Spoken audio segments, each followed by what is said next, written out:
Hello, everybody, and welcome to our next unit here.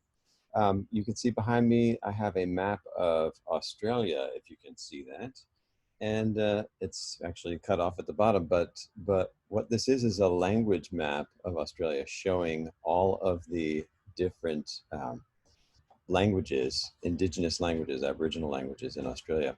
And one of them that we'll be talking about today and again in the future is, let's see if I can get it right here, Gugu Yamadir, which is right up here. And some of you have been talking about that from the article in the discussion board last week because of their use of cardinal directions. And we'll talk about that again. But I wanted to start off with a little Gugu Yamadir, and let me see if I actually don't mess this up. I'll share my screen and I'll share my desktop. And I think this should do it here. So Gugu Yamadir, actually, so from Queensland, Australia. Of course, Aboriginal people have been there at least 65,000 years, so an incredibly long time. So the name Australia and Queensland is quite a foreign imposition.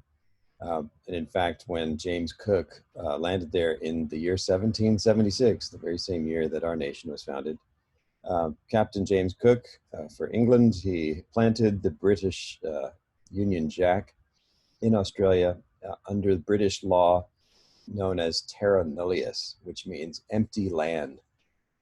And what he was saying is, and what that law is about, is that the British Crown claimed that they could actually claim the land for themselves as Crown land if there were no human beings living there.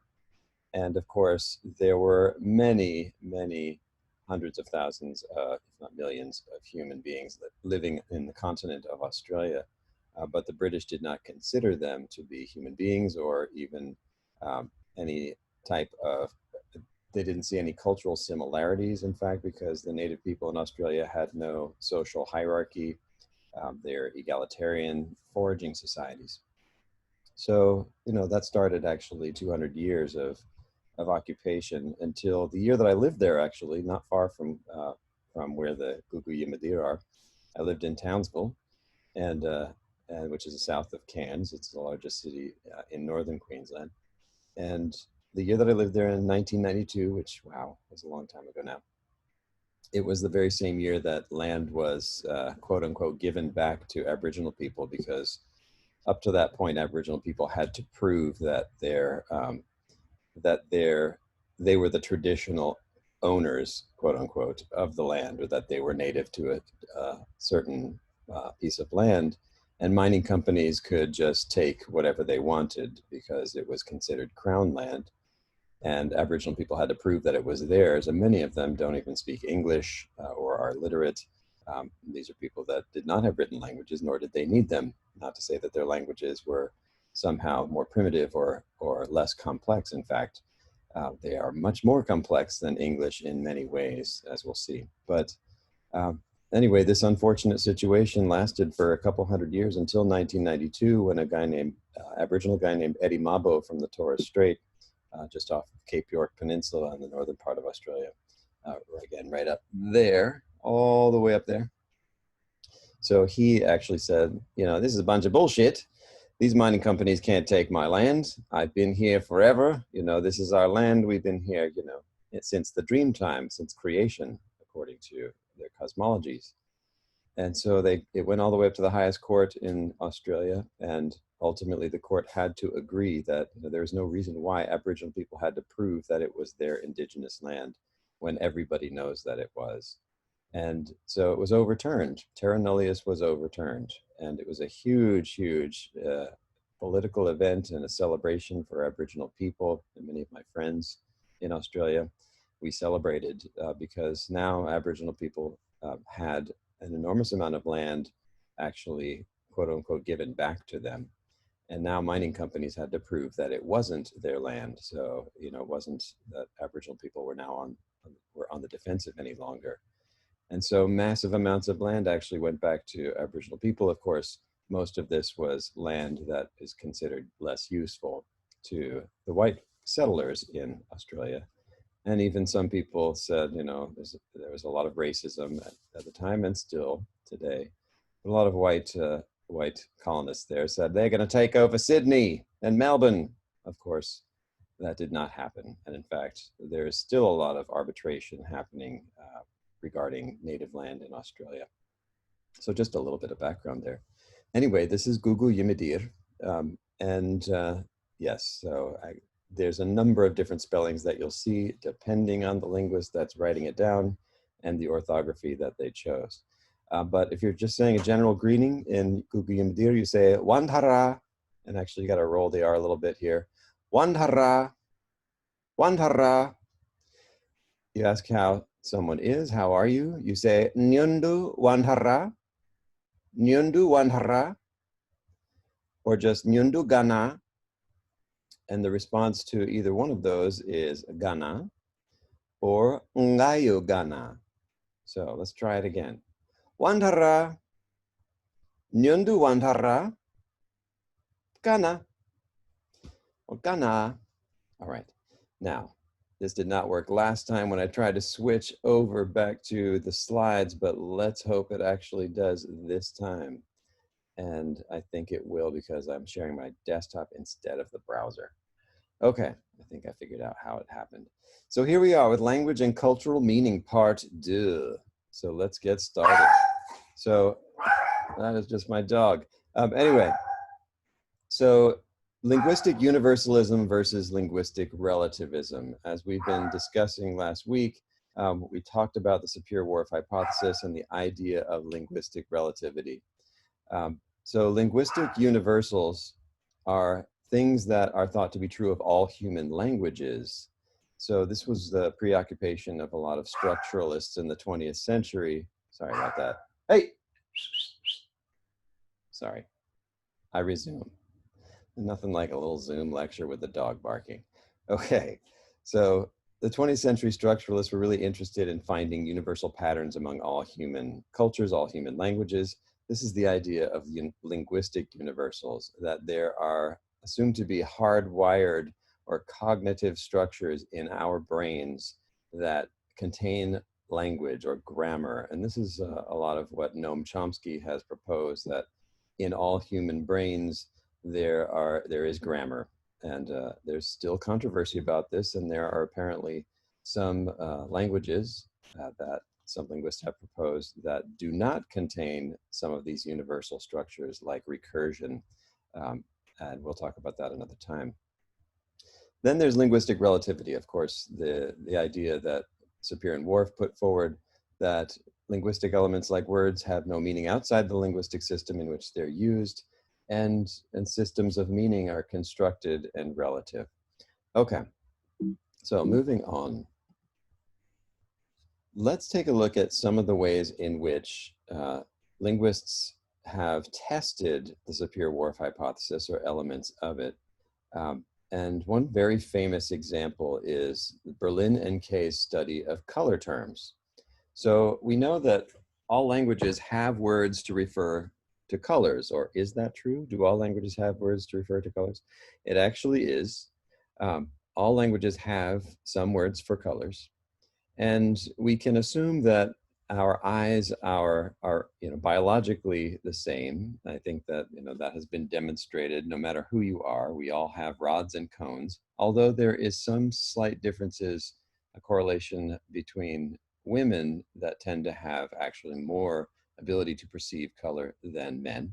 And then there is also the reality of color blindness, which is a sex-linked trait on the X sex chromosome that tends to be inherited by males because it's a recessive trait, and all they need is that one X chromosome in order to have color blindness. Whereas for females to have it, they would have to inherit the recessive gene from their mother on her X chromosome and from their father on his X chromosome, because females have two X's, whereas males just have an X and a Y. Anyway, so there are those realities about the perception of color and slight differences, but in terms of human beings all over the world, we have the same abilities to perceive the same wavelengths of light. Okay. To what extent then are color terms a linguistic universal? Is there a category for red all over the world and what we consider red? Is there a category for blue? Is there a category for green? And do we draw the lines in the same places? As I mentioned last week, I believe, the Maya, for example, in all Mayan languages, all 30 of them, do not distinguish between the color green and the color blue. Both of those are lumped together in the term yash or rash. So depending on which Mayan language you're talking about. So just from that example, we know that where we draw the lines between what we call a label for a color is different from language to language. Okay, what Berlin and Kay in 1969, a very colorful year, what Berlin and Kay found is that some languages actually only have two color terms. Some languages have three color terms, and that's it. Some languages have four, some languages have five, some languages have six or greater. In the languages that have six or greater, there are about 11 basic color terms, which, depending on what language they have, then those tend to be what you see as somewhat universal.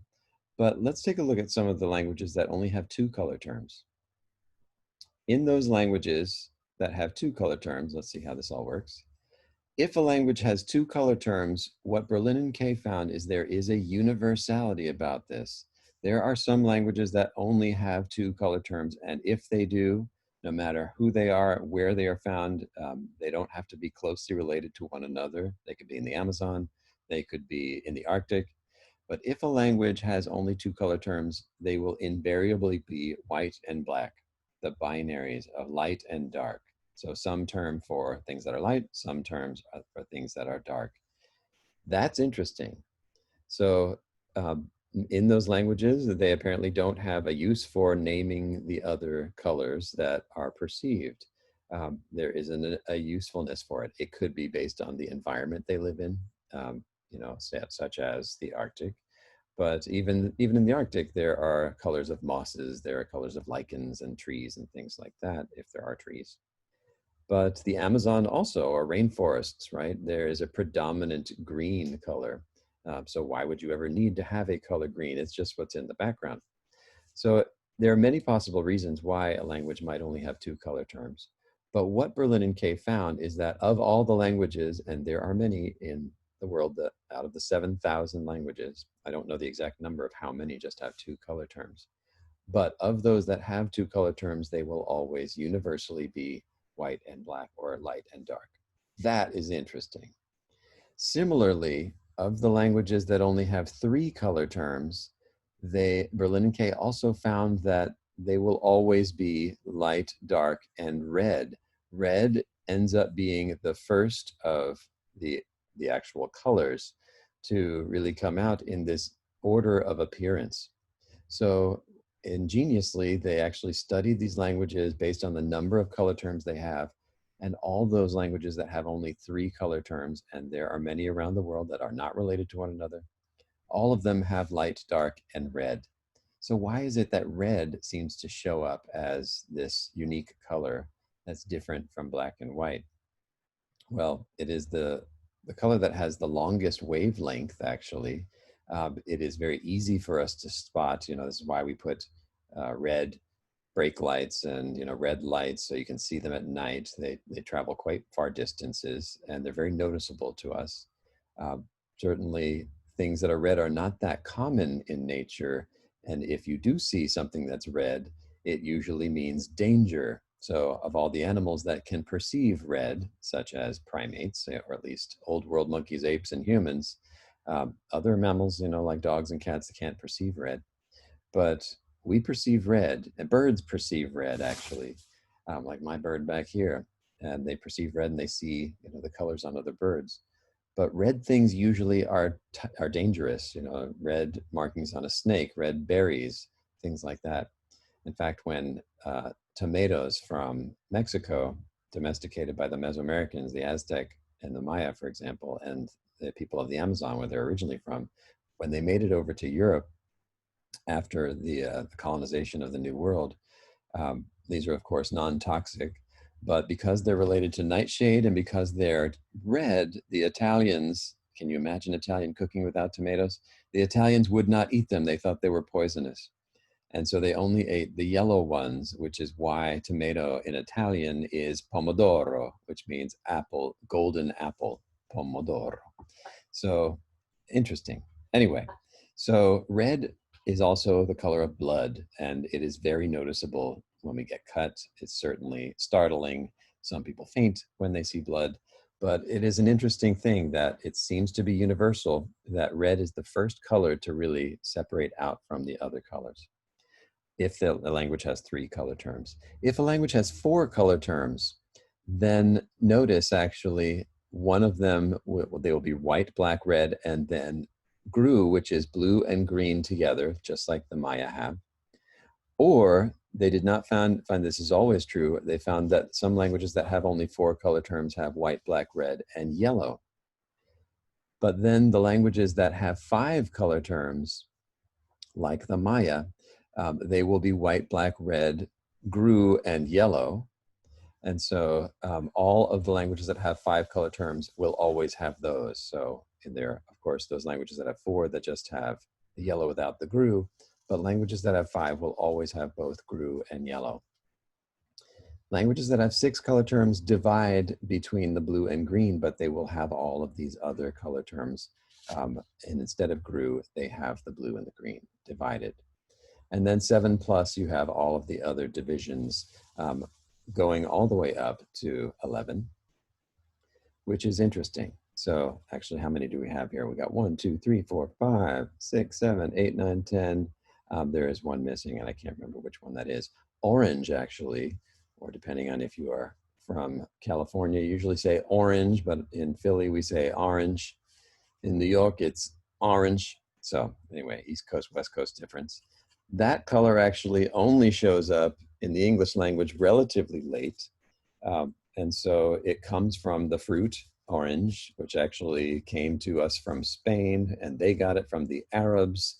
For the Spanish, it's naranja, which comes from the Arabic word, which comes all the way from Sanskrit and India, where the Arabs got the oranges. So there was no usefulness for the color term orange until we had the fruit to give us that color, which is kind of interesting. Anyway, what I love about this study is it does show a linguistic universalism, that there is apparently a biologically innate reason for the reason why these colors appear as they do, the more color terms a language has, regardless of what that language is. But what I also like about it is linguistic relativism, because where these languages draw the lines between what one color term denotes as a term as opposed to another is different. So Mayan languages do not draw the line between what we draw between blue and green. They lump them together. So this is really a nice example of both linguistic universalism as well as linguistic relativism. Oh, there's orange and gray. Okay, moving on. So the progression in which basic color terms appear as the number of them increases in language is a human linguistic universal, according to what Berlin and Kay found. Humans have shared cognitive capacity to perceive color and, to some degree, the same meanings for colors, although to some degree, of course, is different because where they draw the lines between these meanings can be different and how they lump them together. So, whoops. This capacity divides the color spectrum into chunks, linguistic chunks that are not dependent on cultural differences, although once again, asterisk, the relativism piece is where the lines are drawn. Okay, however, if we all biologically speaking see the same colors, how can a language influence how we see or think or our worldview? So you could take this in a number of ways. Again, this is now testing the Sapir-Whorf hypothesis. Does language determine the way that we think? Well, if it is hardwired in our biology, then how could that be if we all can perceive the same colors? But think about this. Our sayings, you know, I was tickled pink, I'm feeling blue, I'm seeing red, you're yellow, green with envy, brown is the new black, all of these types of things. They now have more cultural meaning that has been assigned based on what we have learned in our culture and how these colors are actually thought of and defined. Okay, so more recent testing of linguistic relativity because Berlin and Kay is often used actually to dismiss linguistic relativity because of that universalism. But I do think it also has the relativistic piece with it as well. But more recently, we see some additional tests of the Sapir-Whorf hypothesis that have really taken on this idea of, does language change or influence the way we think? How would you test these relationships between language, culture, and thought? If we look at John Lucy's work with the Yucatec Maya, again, we talked about Yucatec Maya, and last week we looked at a video about the tenselessness of Yucatec Maya. John Lucy actually took on a number of issues with Yucatec speakers and then tested them and compared Yucatec children around age 7, as well as Yucatec teenagers, and compared them with English children around 7 and English teenagers to see if there were any differences around very particular issues. So I think, as I mentioned before, and we'll see, that Yucatec has obligatory numeral classifiers, and we'll talk about that in just a moment. And the work of Lear Boroditsky in 2001 and actually later in 2010, and she is still working as well at Stanford. I've included a full lecture that she has that's a really wonderful and entertaining description of her work, as well as related work on some of the things that we're talking about how language actually influences our thought. So these are two prominent linguists now that have really taken on the testing of the Sapir-Whorf hypothesis and taking it seriously. And that was really something that was difficult to do for decades because, as I mentioned before, it was really a fashion to kind of poo-poo the Sapir-Whorf hypothesis as not tenable. And as we saw with Steven Pinker and Eckhart Malotky, the idea that it wasn't even valid in any sense. Okay, so I take you to the indigenous languages of what we call Mesoamerica, or in the middle of the Americas. This is Mexico here, and here would be Guatemala, this is Belize, and of course here Honduras, El Salvador, all the way down to Nicaragua and Costa Rica. This is the Mesoamerican culture area. And what we're seeing in different colors here are the different language families in Mesoamerica. And it's an incredibly diverse place. It's this bottleneck, actually, where people have been traveling back and forth. Species have been traveling back and forth. In fact, about 5 million years ago, when the North American continent actually bumped into the South American continent, which is actually part of down here, then we have the Great American Interchange, where you have many different species going north, like the monkeys, as well as giant ground sloths. And then you have many species like the llamas, actually camelids, which came from North America and went over Alaska into Asia, but then went down into South America to become the llamas or llamas, alpacas, and so on. Okay, but humans, of course, arrive in the Americas much more recently. And we know it was probably around 20,000 years ago, give or take, based on the genetic and archaeological evidence. Of course, Native people in many parts of the Americas, like Aboriginal people in Australia, claim that, in their cosmology, they came out of the earth in the Americas, right? Like the Hopi we talked about last time. Okay, but what I want you to see is this incredible diversity. These are language families. Uto-Aztecan is, of course, the language family to which Hopi and Paiute belong, that Whorf and Sapir studied, but it also includes the language of the Aztec, right, Nahuatl, which goes all the way down here to the Pipil, way down here in the southern part of Mesoamerica. The green languages here are the 30 different Mayan languages, and so there are subdivisions of these language families as well.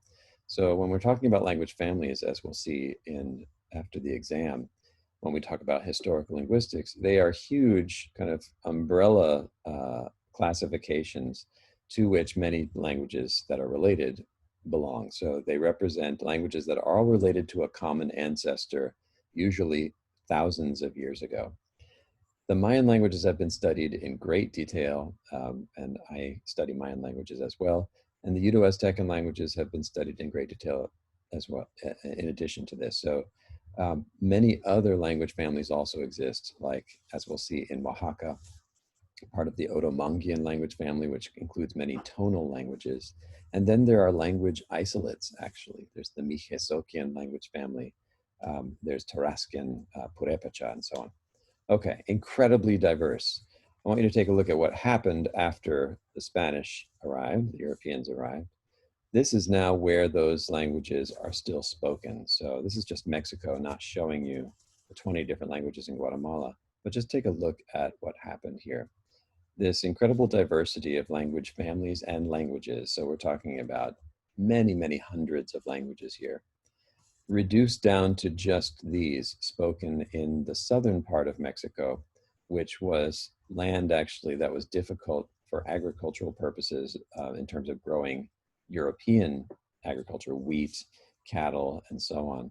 So these mountainous areas or these flatlands without much running water really became the areas where indigenous peoples were able to maintain much of their language and their culture.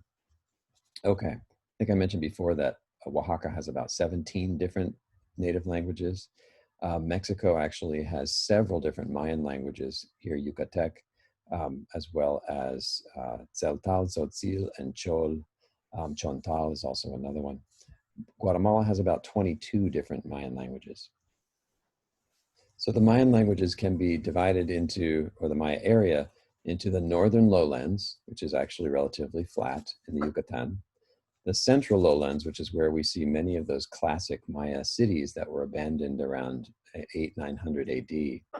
And then the Guatemalan highlands, actually, which is where you see the capital now, in Guatemala City, as well as Antigua, the old capital, the colonial capital, and Lake Atitlan. So many, many native languages actually are spoken here in the highlands.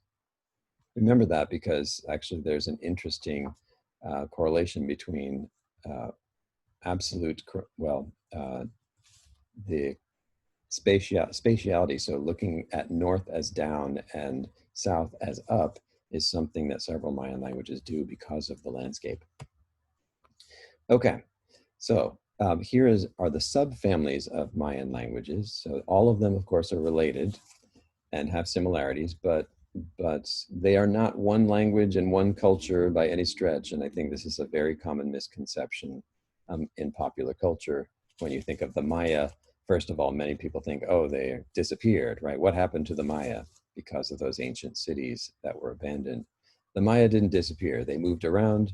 They were still there. They were still building cities when the Spanish came over. And actually, the Maya are not one culture.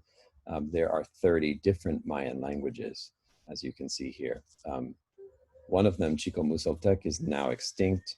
Several of them are endangered, some critically endangered, whereas some like Yucatec are very widely spoken. Quiche in the highlands of Guatemala is still very widely spoken, and Quechua is also one of the most widely spoken. But many of these languages in orange, the Cholan family, which is related to the ancient language that we find in the inscriptions, the classic hieroglyphs, those languages are very highly endangered, the ones in the Chol subfamily.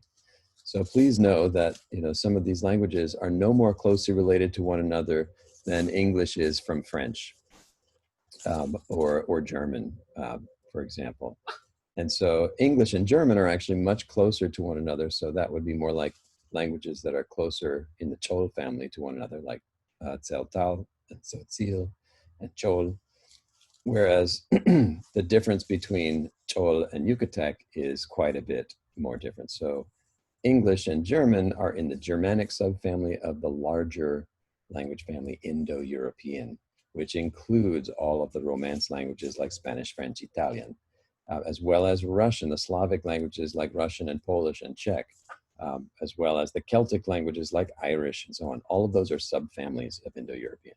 So this is a very old language family that has been in this place actually for many thousands of years. And through the study of the relationship of these languages to one another in historical linguistics, we can figure out how long ago approximately they share common ancestors. And this is the type of thing that we actually come up with. This is a timeline here. So here is the present, right around the year 2000. This would be 2,000 years ago, and this would be 4,000 years ago. So we think it was actually between 3,000 and 4,000 years ago that all the 30 Mayan languages had a common ancestor, which linguists call Proto-Mayan. And we don't even know necessarily what those people called themselves at all, but we can reconstruct what the language sounded like and what the original words have been. And we'll show you how we do that in the historical linguistics unit. Okay, but just take a look at this. So the Yucatec Maya here, which is where we get the name Maya, because that is the name that one group of Yucatec Maya people called themselves, the people from Mayapan, a city that actually collapsed just about 100 years before the Europeans arrived. And so that was then taken by Europeans and then generalized by linguists and anthropologists to describe all these 30 different languages as Mayan languages. And the N usually is referring to when you're talking about the languages as a group, but you don't use that when you talk about the people. The people are Maya.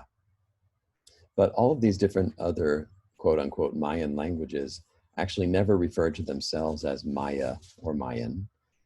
They have all these other names, actually, which are separate ethnic identifications. But take a look at this. So Yucatec Maya actually has several other close relatives here, some of which are quite endangered, like Itza. And it is only very distantly related to the other Mayan languages that we see here. This is Choltian, which is the classic Maya hieroglyphic script, which is kind of like the Latin script for the Roman Empire that gave rise to French and Spanish and so on. And if you look then over here, the Quichean languages down here, like Quiche and Quechua, are actually quite a bit different from even the classic Maya languages. And both of them are way different from Yucatec Maya. So just a little bit to show you how they're related to one another. Okay. So John Lucy in 1996 wrote about Yucatec numeral classifiers. And he said that Yucatec uses what are called obligatory numeral classifiers, I mentioned last time, to refer to the shape, substance, or measure of the noun they describe. And we do this a little bit with our mass nouns, right? So 3 glasses of water, or 3 pails of sand, or 3 sticks of butter. But we don't say 3 butters, 3 waters, or 3 sands typically. So we have to learn which are our mass nouns and which are our count nouns in English. And Yucatec actually really considers all things mass nouns to an extent. All things require these obligatory numeral classifiers. And let's see how this works. If you were going to say in Yucatec, 3 men, notice we can just put the number 3 in front of men and we get 3 men, no problem. But for the Yucatec Maya, they have to put the obligatory numeral classifier tul, which means a numeral classifier for animate men as well as pets. So humans as well as domesticated animals. And you would say osh, which is 3, tul for that animate numeral classifier, and winik, which is man. So osh, tul, winik. If you're going to say 2 pencils or 2 toothpicks, you would have to actually just use the word or the noun for wood, which is che, which is describing anything made of wood, including, it means tree originally. So a wooden tree, a wooden chair, anything made of wood, you just call a che. But when you're counting it, you then use a numeral classifier to describe what shape that wood is in. So for thin slivers of wood, you use the numeral classifier kach. So you would say ka'a kach che. So 2 thin slivers of wood or 2 toothpicks. If you want to say 1 measure or 1 fistful of maize, this would be more akin to the English, right? We don't say 1 maize.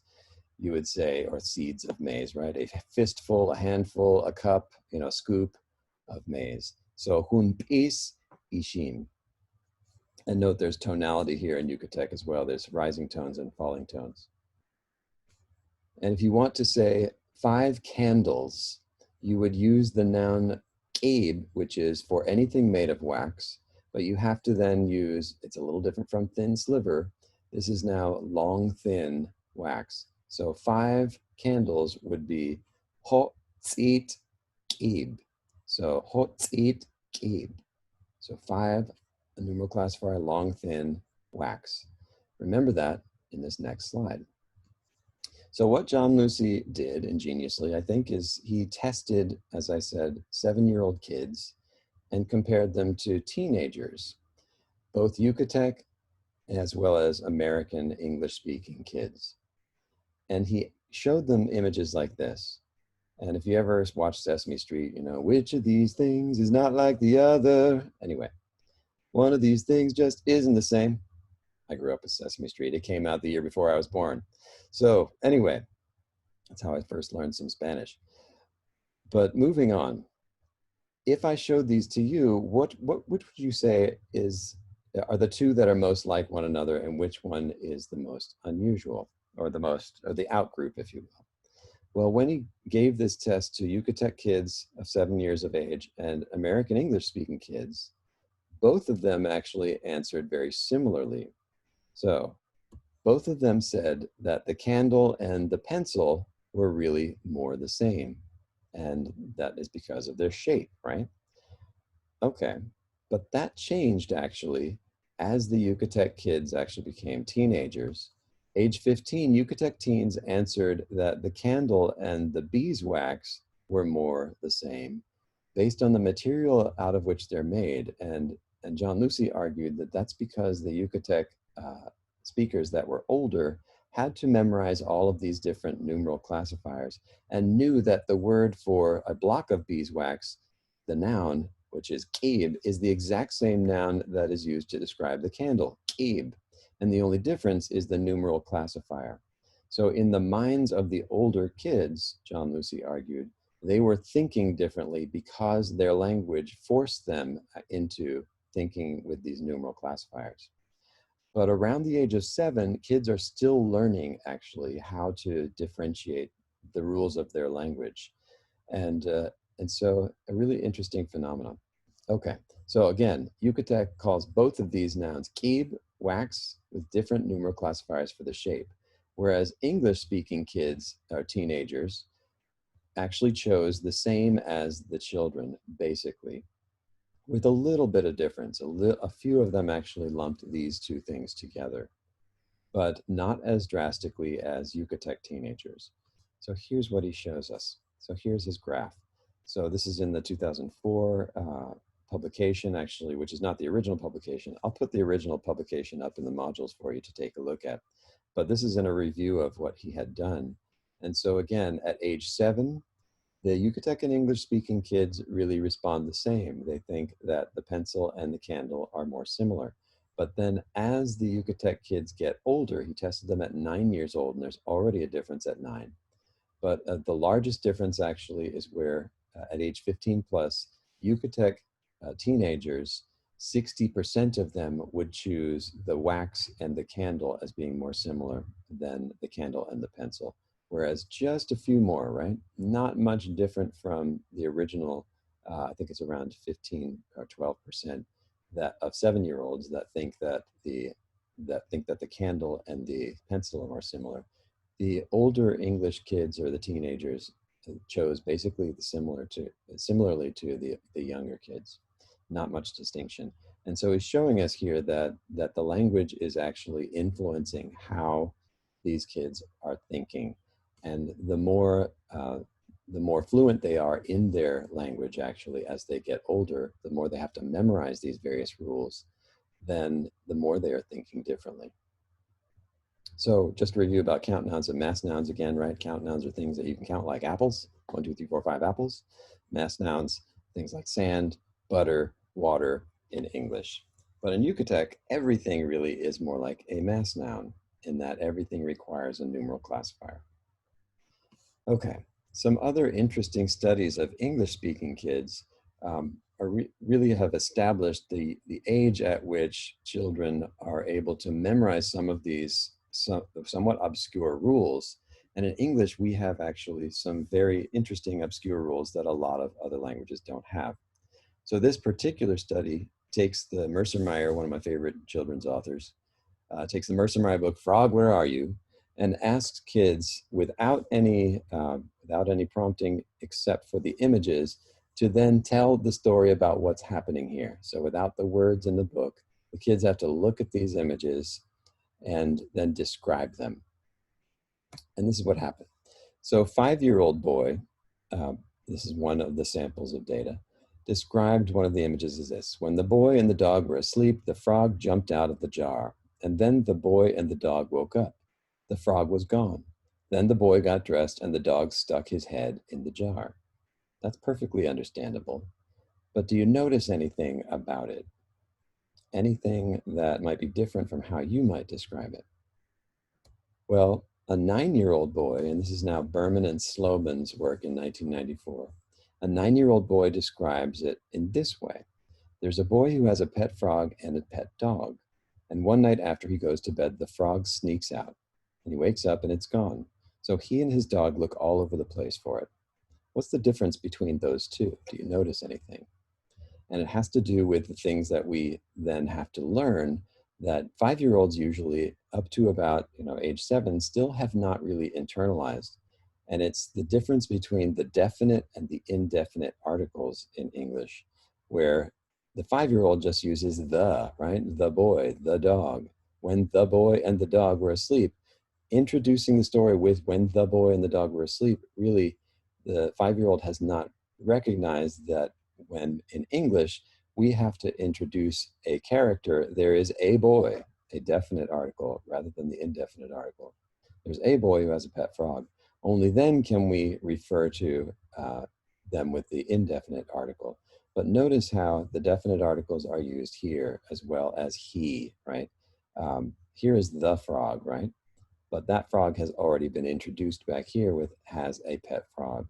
So 9-year-olds have now internalized the need to actually know the difference between definite and indefinite articles, which brings with it a concept of time. And so other languages actually don't have definite and indefinite articles. English does. And so this kind of extra work that English-speaking kids have to do really doesn't happen until later on, about age 9. And that's also true for the numeral classifiers, and how that then causes some differences in how Yucatec speakers think as they get older, above age 9. And this brings us to time once again. So of course, Whorf talking about Hopi time was one of the most controversial things that he mentioned. But in our usual standard metaphors for time, in what we call standard European languages that are related to one another, right, in Indo-European, standard European languages typically have the metaphor of things in the future kind of coming towards us, like Christmas will arrive on December 25th. Or you talk about yourself as moving through time. Both of these are horizontal metaphors for time. And so moving through time, so we move from the past into the present and into the future, right? We will reach Christmas, in December.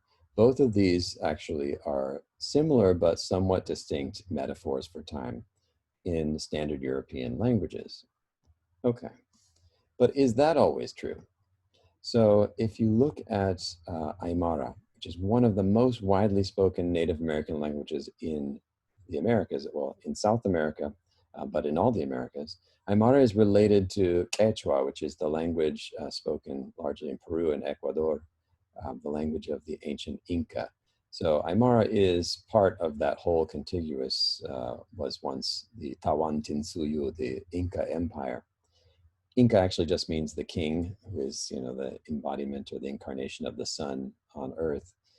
We call it the Inca, but actually really the Tawantinsuyu, and the people identify as Quechua, Aymara, a number of others. Okay, so here's some Aymara woman with her child. This is a really interesting study from 2006 by Rafael Nunez and Yves Sweetser, and published in Cognitive Science. You see a lot of these tests of the Sapir-Whorf hypothesis coming not originally from linguistics, but actually from other disciplines, especially psychology, but neurolinguistics as well. But the title of the article is "With the Future Behind Them, Aymara Language, Gesture, and Time." And it turns out that the Aymara actually have another metaphor for time that is different from standard average European. So take a look. If you were going to say last year in Aymara, you would say Naira Mara.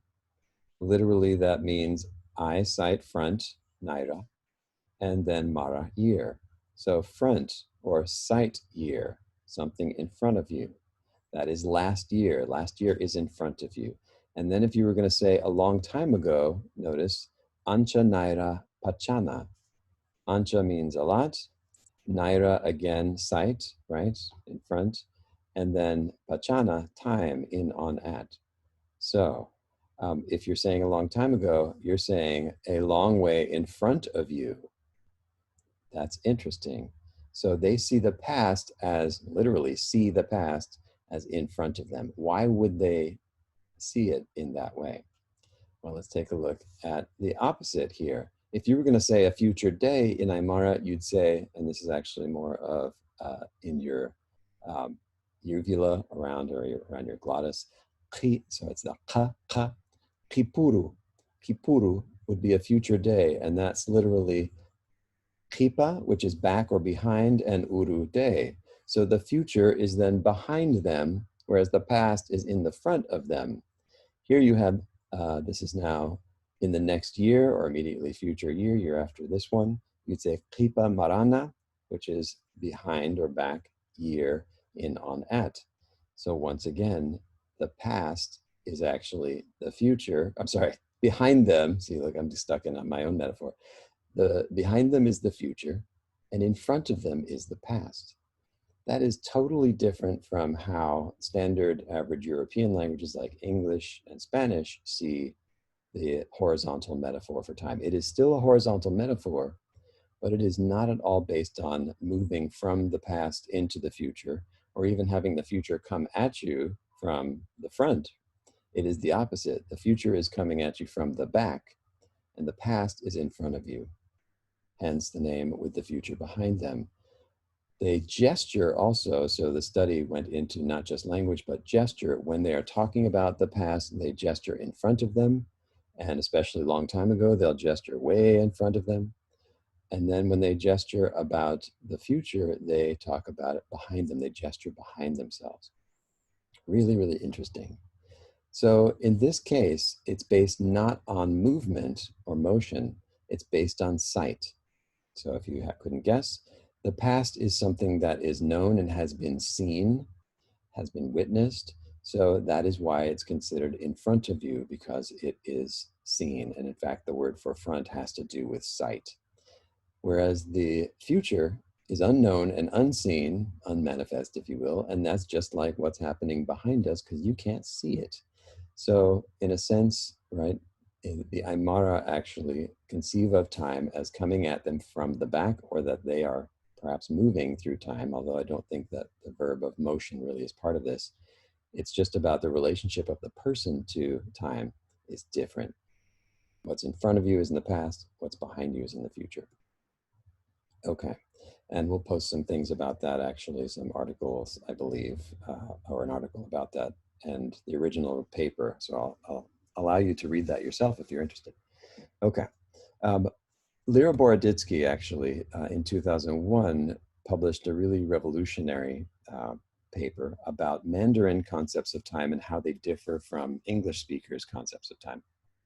And this is one of the first real head-on tests of the Sapir-Whorf hypothesis, specifically about time, which is what Whorf talked about. And Lera Boroditsky is a psychologist, actually, who really is a psychologist and a linguist very much.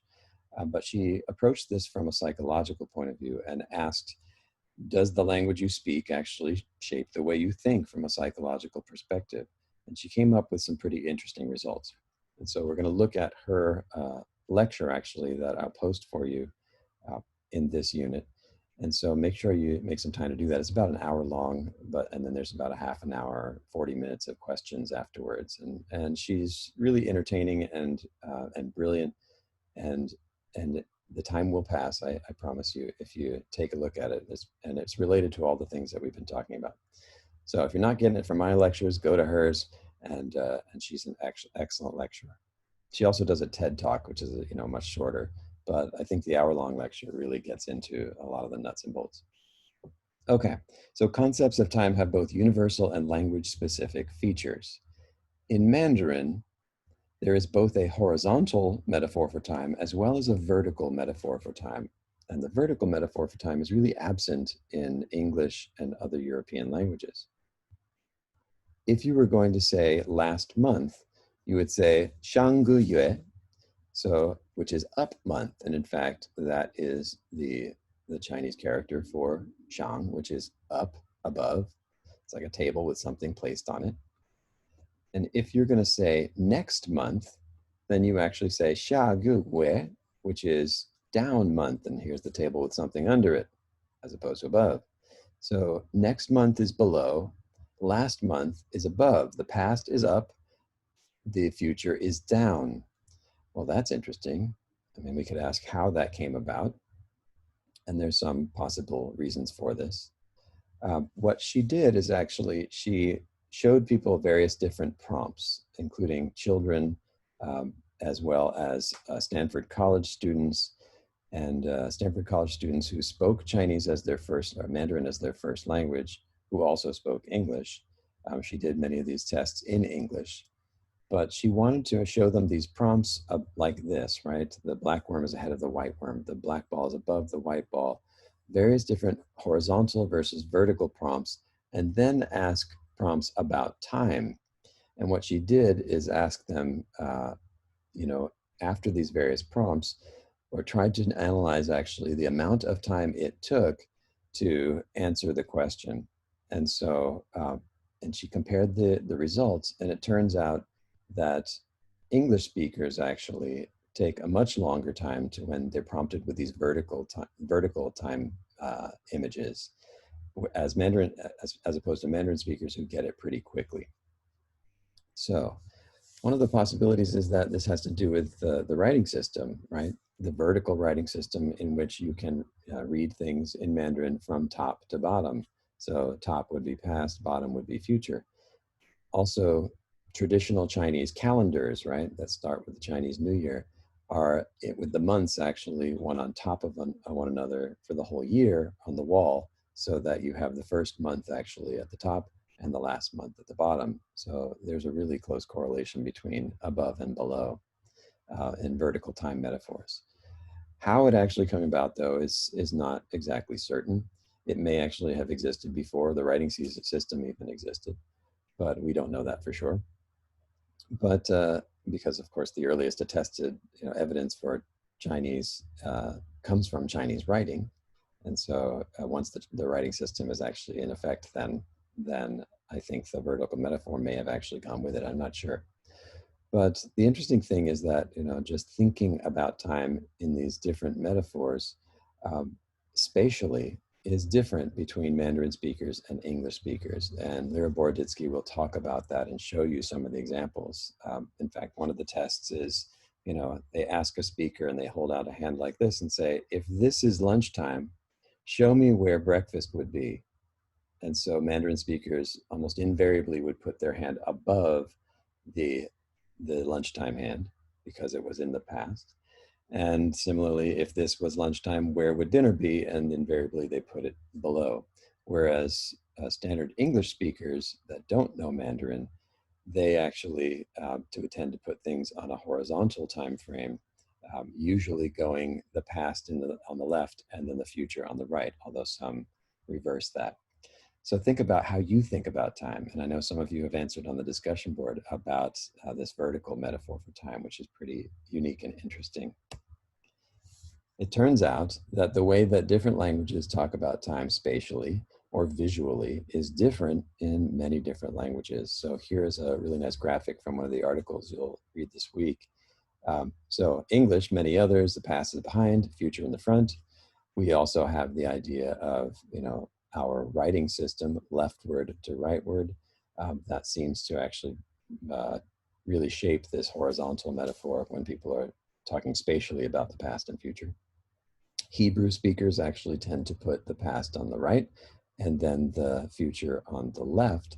And so we certainly can see that there is a correlation between the directionality of writing and the idea of past and future, and of course Mandarin, past above and then future below. The Aymara, as we saw, use sight rather than motion in order to organize time horizontally, whereas the past is in front of you, you can see it, the future is behind you. The Yupno and Tseltal in Papua New Guinea, we'll look at the Tseltal, actually see the past as downhill and the future as uphill. And they also have actually their directionality system of directions. They don't use left and right, which is called deictic orientation. They use the cardinal directions like the Gugu Yamadir. And the Pormpurau in Australia actually see the past as east and the future as west. So based on the movement of the sun. Okay. I specialize in the Maya writing system. So this is an example of classic Maya writing system. This one is actually from Piedras Negras, which is off of the Usumacinta River, right on the border of Guatemala and Mexico. It's on the Guatemalan side, swallowed by rainforest actually right now. This is what we're seeing is here as a date. This is telling you there's going to be a date in the long count where there are 9 baktuns, and each baktun is worth about 400 years of 360 days each. So 9 of those. And then each bar here is worth 5. Each dot is worth 1. So that's 5 plus 4, which is 9. And then here we have 14 katuns. A katun is 20-year period of 360 days. You don't have to memorize this. But anyway, if you're nerdy like me, you might be interested. You could take my Mesoamerican archaeology class, which hopefully I'll be teaching next year when we're back on campus. Anyway, this is the next period. Actually, it's a positional system. So this is a 400-year period. This is a 20-year period. This is the year of 360 days. They also had a year of 365 days. That's another story. But this is within the long count system. And so this is 10 years. And then you have 0 because they actually independently invented 0, very much like the ancient Indians in India, who gave it to the Arabs, who gave it to the Europeans, who were really trying to do math with Roman numerals actually for hundreds of years. It doesn't work too well. So we use the Arabic numeral system, which they got from the ancient Indians in India. But the Maya and their ancestors, the Olmec, actually invented a 0 for this positional system, which is pretty spectacular. And it allowed them to do incredibly complex math with huge numbers. Okay, so this is 0 periods of 20 days and 0 days. That is the sun god Kinich Ahau, little sun symbols. So it counts an exact number of days that have transpired since the date August 13th, or 11th, depending on what correlation you use, or 14th. There's still a debate about this. But since around 3114 BC on the dot. And so all Mayan stelae and monuments are dated with the long count like this. Well, what I want to show you is this period here. This is 10 years into a 20-year period. So once it gets up to 19, the next year it will roll over into an additional katun. But the halfway point, the 10-year period, is actually always referred to with this particular glyph, which I have here, which says Ti Tan Lam, which means at the half submerged period, which is pretty interesting. They're using this metaphor for submerging in water, lam, to talk about time. And so my colleague Barb McLeod and I have looked at this and realized that there is a vertical time metaphor in Maya that is a bit different from that in Mandarin, in that the past is actually in the water. So, and we think this probably comes from observations of the sun going down in the water, in the ocean, and the idea of elapsed time actually being submerged. So I found this also in my dissertation. That's actually the glyph here. I did my dissertation on a chapter of what's called the Dresden Codex, which is just one of only 4 surviving Maya books. The rest of them were totally burned by the overzealous Spanish priests who, sought to completely stamp out Maya culture and religion and writing and history, a massive tragedy. But luckily, this particular book, the Dresden Codex, which is the most complex of all of them, It survived because, ironically, Cortez, the very conquistador who, caused the collapse of the Aztec Empire, the Mexica, um, he got a number of Maya books from the Maya as he stayed there for several weeks in Cozumel, and the Maya and the Spanish actually got along quite well in that interaction. And the Maya didn't have any gold, but Cortez, of course, was very interested in gold, and the Maya told Cortez about the Aztec and that there's lots of gold over there, which is what caused him to go over to Mexico City, Tenochtitlan, and the rest is history. But Cortez actually got a number of books, and so he described, and a number of his men described these Maya books, and in every household there were lots of these books that they kept in little tiny hammocks, like bookshelves in their houses. And so he got several of these and sent them back to Spain. Um, and so under the law of the Spanish crown, he had to give 1/5 of the spoils of his conquest to the crown. And we think that the Dresden Codex, as well as the Madrid and the Paris codices, made their way through royal families after the 1500s, when Cortez was in Mexico, and made it over into Europe. And so they were forgotten about for hundreds of years. And in the late 1800s, actually, the Dresden Codex turned up in a library in Dresden, Germany, which is why it has that name. And a mathematician and librarian named Ernst Furstemann really pulled it out of this drawer where it just was sitting, had no context associated with it. And he figured out the number system, the calendar, and a number of things, actually. He was one of the first Europeans to do this, and that was what began the decipherment of a Maya script, anyway, which continues to this day. There's a long-winded version of this, but we'll talk about this later. But this particular chapter that I wrote my dissertation on shows these series of serpents. They're called the Serpent Series by a German epigrapher named Hermann Bayer. And within the coils of the serpents are these massive numbers of time, actually. So they count, the day, as well as the 20-day period, as well as the year, the 20-year period, the 400-year period, and the 8,000-year period. They count in 20s. So the 20 times 400 is 8,000. 4 of those. If you add all these up, and actually there's 2 dates here and 2 dates here, if you add them all up, they count from this ancient date, actually, which is some 34,000 years ago, all the way up to historical time.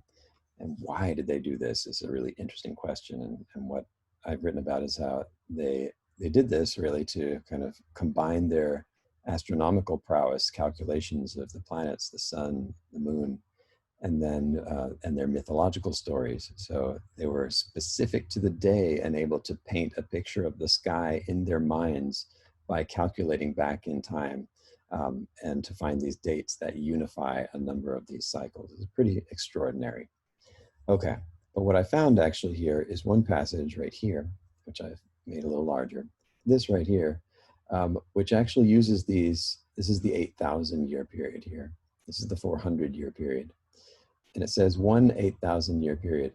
And it uses this verb, which says ochtiha, which means enters the water. Ochtiha. And so here's this idea of submerging. And what these are actually mathematical calculations of subtraction. They are subtracting an 8,000-year period here. And they're using the ochtiha, entering the water metaphor. So to go back into the past is to go down into the water. So it's the opposite of the Mandarin vertical metaphor. And it's a pretty unique metaphor for time. Okay. So in this chapter, there's a number of terms you need to know. And so one of those is semantic domain. And these are lexical categories, or categories for words. Remember, we all carry a lexicon in our minds, which are all of the different morphemes that we use in words, a dictionary, if you will, but also the suffixes and prefixes and other morphemes, bound and free. Well, semantic domain is what linguists use to describe related terms that are organized around a particular meaning. So for instance, a collection of terms that share a core meaning. You could talk about the semantic domain of toponyms, or geographic terms for canyons and mountains and so on. Or you could talk about semantic domain for introductory words, or you could talk about the semantic domain for foods, all different terms that are organized around a particular meaning. That is what semantic domain is. Okay, related to a specific topic. So what linguists are interested in is how in a particular language does a language or the speakers of that language make contrasts or similarities. And so that is different from language to language, where the denotation is, where the lines are between concepts. So similarities and contrasts within semantic domains convey particular cultural interest and meaning. So this is now continuing the discussion of cultural meaning and how language influences how we think. Within this, we have the notion of prototypes. And if you think about that word, what it means, right? Somebody manufactured something for the first time, and that's the prototype upon which all the other items are modeled, right? So the prototype. Well, in language, we all have prototypes as idealized concepts, internalized concepts of what we think of when we say, for instance, the word bird. What comes to mind? What is the prototype for bird for English speakers? And this is exactly the kind of thing that you can do as a linguist. And you'll see that it's different from language to language. When Edward Sapir was studying Paiute, Southern Paiute, he found that the toponyms, the topographical terms that they used, often were very, very particular. They would have very complex toponym ideas, like, you know, canyon with very high walls and running water, or canyon with short walls and no water, or toxic water, a number of different possible toponym names that are reduced to single morphemes. And so it conveyed the cultural interest because, of course, this was in their environment. And this is often called ethnoscience or folk taxonomies. So if you know what a taxonomy is in biology, that's how we organize, you know, Carolus Linnaeus organized, you know, everything into different classifications, kingdoms, phylums, phyla, you know, kingdom, phylum, class, order, family, genus, species. And he gave everything, including himself, a Latin name. So that is classification or taxonomy. But how he decided to do it based on the appearance of plants and animals and minerals, in fact, he thought those were alive too. And, you know, in some languages they are, like Navajo, who's to say? But how we do things in European-derived science is based on the categories, European categories, that aren't necessarily universal. And so where other cultures and languages actually divide up their taxonomies, that's often a little more derogatorily called folk taxonomies, or ethnoscience, right? How a particular culture approaches descriptions of the natural world. So in many different classifications of languages around the world, they will classify bats and birds together. And why would they do that? Of course, because of what they do. They fly actively, right? They don't just glide like a flying squirrel. Even though in biological science, we know that bats are mammals related to us, right? And birds are in a separate class, actually. And so we divide those categories differently. And so how a language divides up these categories actually is different from culture to culture. So if I were to ask you, bird, what comes to mind? Most of you would say the image on the left, right? The small songbird like a robin. Interestingly, that is the American robin, which gets its name from the European robin, which is a totally different species with a more red breast, actually. And when the Europeans came over and they saw these, like the pilgrims, they said, oh, that's a robin. But of course, it's not related, hence the need for scientific classifications of species that Linnaeus gave us, because common names for things, or folk taxonomies, are not necessarily going to give you information about the relatedness and so on. But these other two birds are also birds. The cute little emperor penguin baby here, and the ostrich, the dinosaur-looking ostrich, those are also birds, but they do not carry that same prototype in our mind. We don't tend to think of ostrich or penguin when we think the word bird, because birds to us fly, and penguins don't, and ostriches don't, yet they are also birds. Okay, What the hell is that? That, my friends, is a proto-Archaeopteryx, which didn't fly either, but it had feathers, and look at those 3 fingers. So we now know, of course, that birds actually are the living descendants of dinosaurs, directly theropod bipedal dinosaurs, just like T-Rex and especially velociraptors. So when we look into this, science actually changes the categories that we typically have, right? The category bird is really the category dinosaur. And in fact, scientists, biologists now refer to birds as avian dinosaurs, and they refer to the non-flying dinosaurs as non-avian dinosaurs. So there you go. Okay, within what we're doing here, looking at these particular semantic domains and prototypes, there is the notion of fuzziness. So categories do not necessarily have to be absolute. There is the idea of the strict sense and the loose sense. So what we mean by this is, even in English, loosely speaking, bats are like birds, right? But strictly speaking, bats are mammals. Loosely speaking, pterodactyls are like bats and birds, but strictly speaking, they are reptiles, not mammals and not birds. And in fact, pterodactyls aren't even dinosaurs. They were alive at the same time, but not strictly dinosaurs. So we have in all languages this ability to think loosely or strictly. Like if I were to say, whale, if you look at the Hebrew Old Testament and translations into Latin and English, it says the Leviathan, right? The whales is a fish. And of course, it's because loosely speaking, the whale looks like a fish. But strictly speaking, of course, we know that whales are mammals. Here's a fun one. This is the coelacanth. And if you know what the coelacanth is, it was thought to be just a fossil species that was hundreds of millions of years old, which has bone structures in its arm that are homologous with our bone structure. So, and with all 4-legged vertebrates like frogs and reptiles and birds and so on. All of us come from a 4-legged tetrapod ancestor that crawled out of the water some 360 million years ago. Well, if we look at this, we say, oh yeah, that's a fish, right? But technically it's a lobe-finned fish. And if I were to ask you to take 3 species, a coelacanth, a goldfish, and a human, and ask you which 2 are more closely related to one another than they are to the third, most of you off the cuff from your linguistic categories would say that the coelacanth and the goldfish are closer to one another because they're both fish and they both have gills, they both live in the water, they have scales and so on, a number of things they have in common.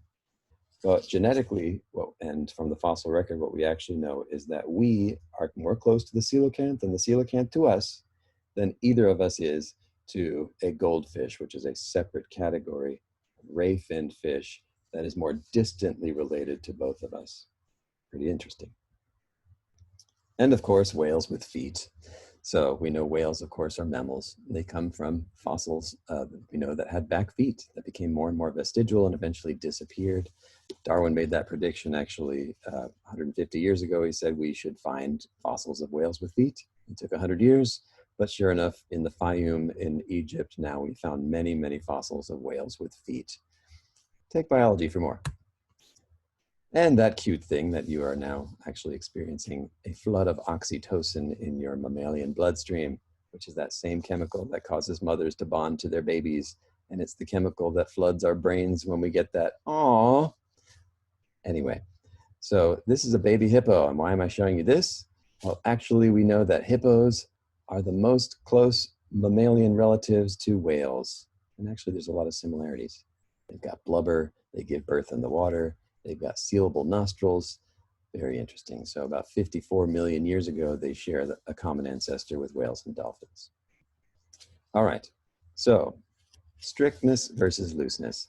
So we also have within this analysis the idea of hedges. So hedges are words whose meaning implicitly involves fuzziness, and all languages have these types of hedges. Okay. This is coming from Nancy Bonvillain. So we also need to understand the term focal meaning, which is really the central sense of a word within a range of other possibilities. And within this, we have the idea of quote unquote natural categories. So natural is put in quotes in this sense because it's assumed to be innate and natural by speakers of a particular language, but actually it is culturally constructed. So often assumed to be inherent in entities and processes or processes, rather than actually being culturally constructed.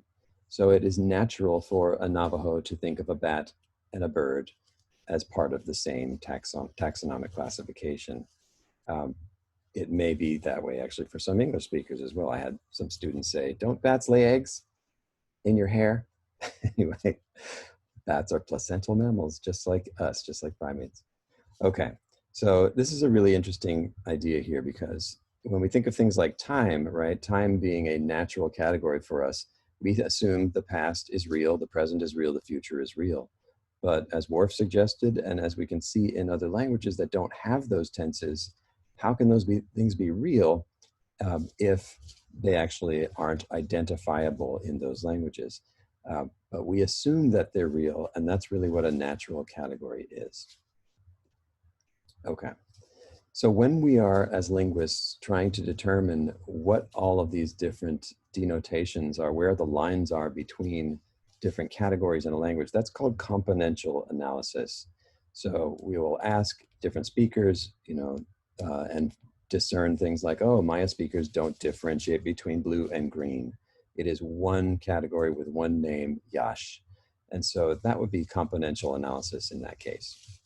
Okay, a procedure used to determine significant contrasts in meaning in a language. All right, I know this is heavy on the terminology, but go to Nancy Bonvillain and she will go in more detail about these particular terms. Next up, I want to introduce to you one of the things that was part of the foundation of American anthropology in the 1800s during the Civil War. There was a lawyer actually named Lewis Henry Morgan. And it was always lawyers that really became the first anthropologists, go figure. But lawyers, of course, study cultural rules and so on. And then when they look outside their culture, they noticed, the rules are a little different. So Lewis Henry Morgan worked closely with Eli Parker, who was Seneca, a part of one of the 7 nations of the Iroquois, the Haudenosaunee.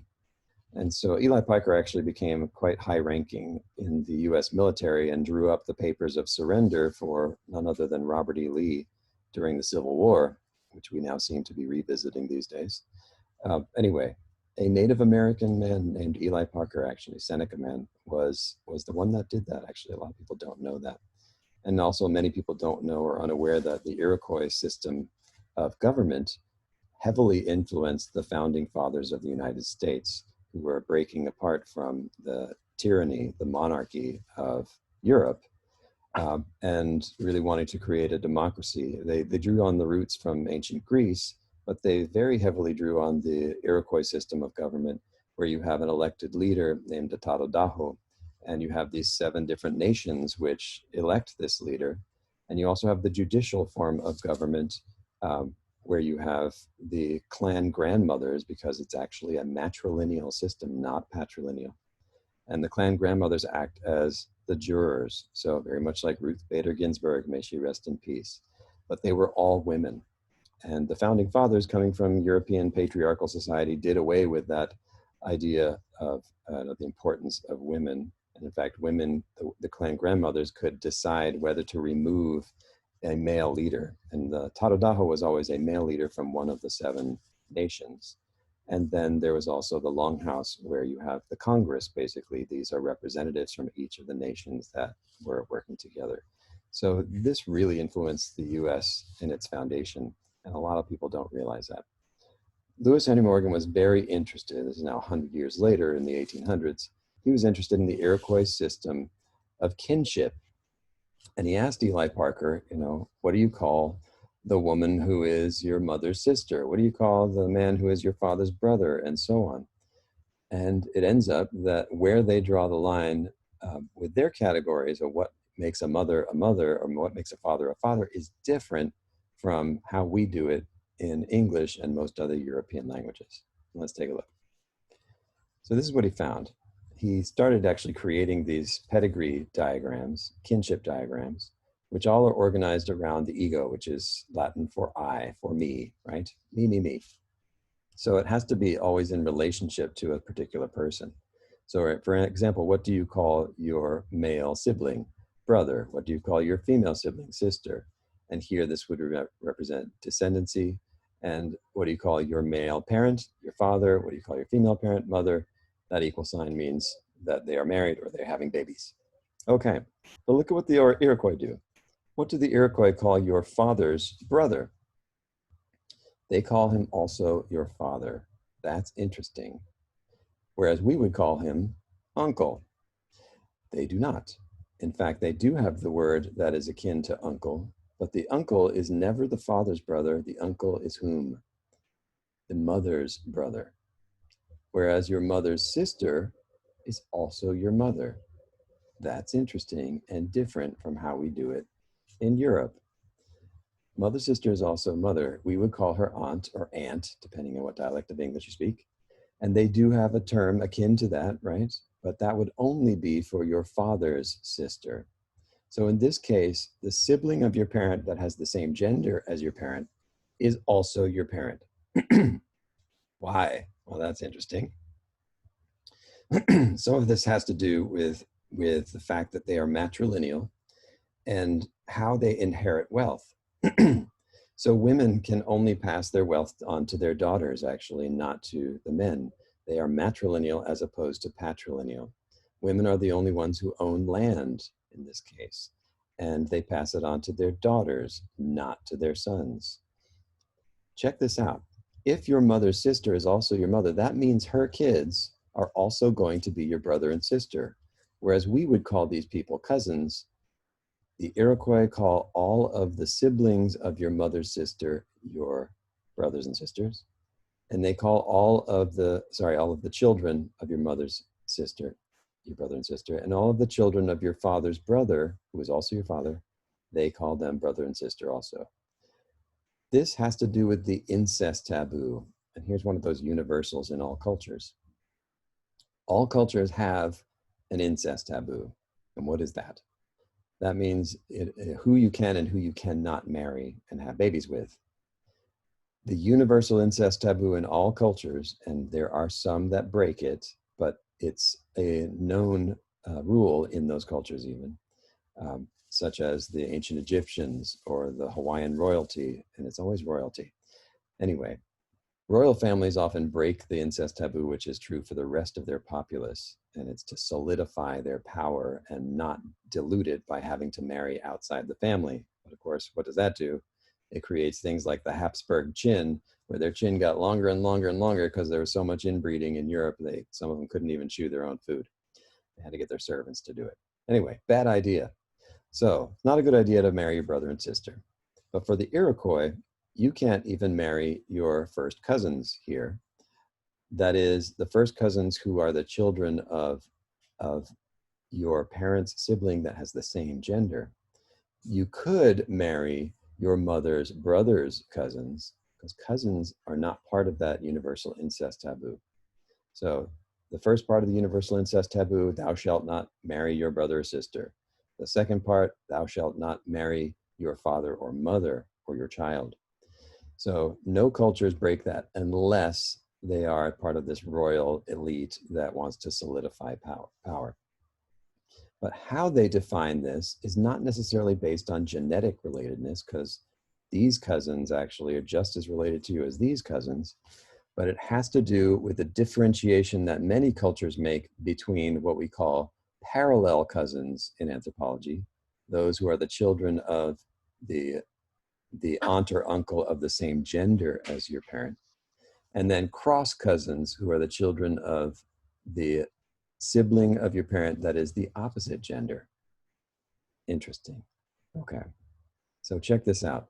The word for mother in Iroquois is noye, and they call your mother's sister also noye. These are called classificatory kin terms. Try to say that fast. Classificatory kin terms. So the denotation for the word mother is different from what it is in English. Father is hatni, and that is true for both your biological father as well as his brother. they are both your father. Interestingly, the Iroquois are not raised by their biological fathers.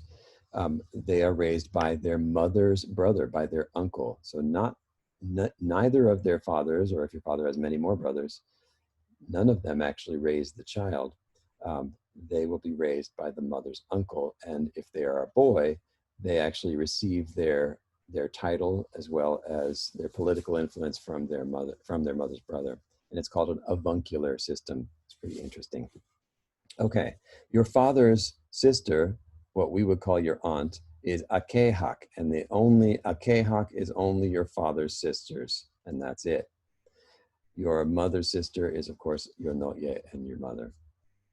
Your mother's brother is your haknose, and the haknose is who raises the male children in a family. The only uncle is your mother's brother. Your father's brother is always your father. Okay.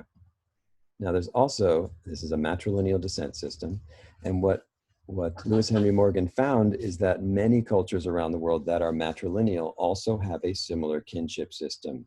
So these have everything to do with inheritance and how a culture actually passes down wealth. Okay, so your older brother also is differentiated from your younger brother. Your older sister is different from your younger sister. In Mandarin, this is also true, actually. Your younger brother is different from your younger sister. So Hatsi for older brother and Heke for younger brother. Atsi for older sister and Heke for younger sister. Okay, so when we look at a pedigree chart, what's going on here is a common distinction between what we call parallel cousins, who are often lumped together as siblings, who are the children of the sibling of your parent that has the same sex or gender as your parent. And then the cross cousins, where the children of where the actually gender of the sibling crosses over the gender, you can think of it that way. And those are often considered different from your parallel cousins. These would be patrilineal parallel cousins, which is your father's brother's kids. These would be matrilineal parallel cousins, your mother's brother's kids.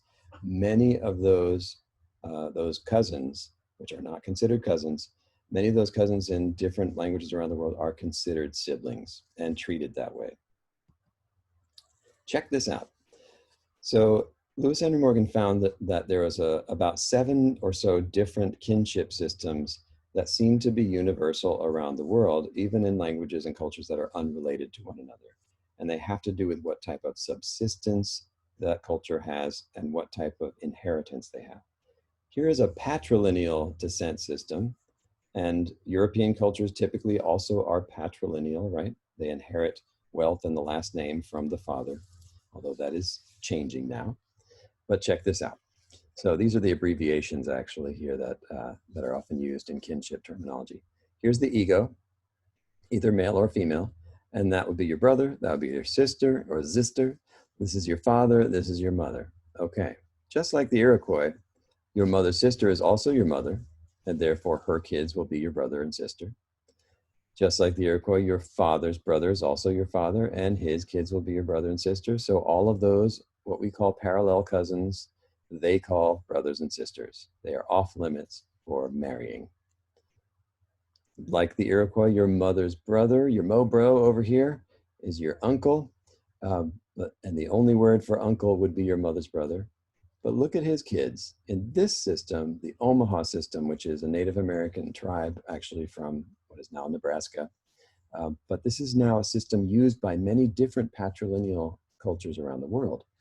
The mother's brother or your uncle, his son would also be your uncle, and his daughter would be your mother. And that means that this boy could not marry his mother over here. She is off limits. However, this girl could marry her uncle. That is not breaking the incest taboo. And that is because of this patrilineal descent. And it seems really weird and confusing to us, but I guarantee you it's second nature for people in these cultures and languages. Okay, let's look at this side. Your father's sister, like the Iroquois, would be your aunt, but note her children are not similar to your mother's brother's kids. Her children will be your niece and nephew here. That's interesting, a niece and nephew.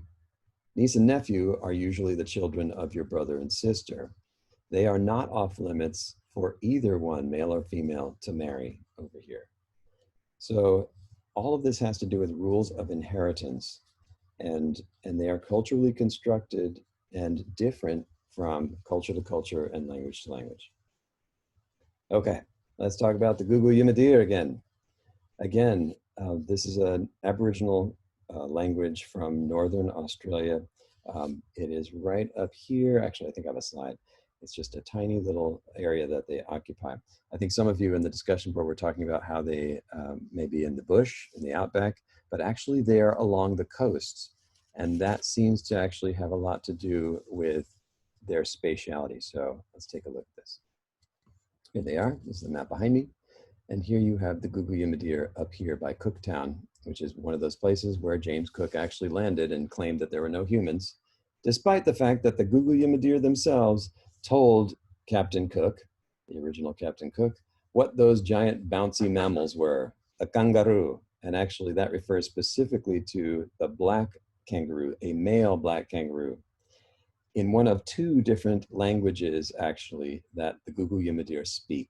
They actually have two different codes that they use depending on who they can talk to in their language. And we'll get into that a little more, I believe, next week.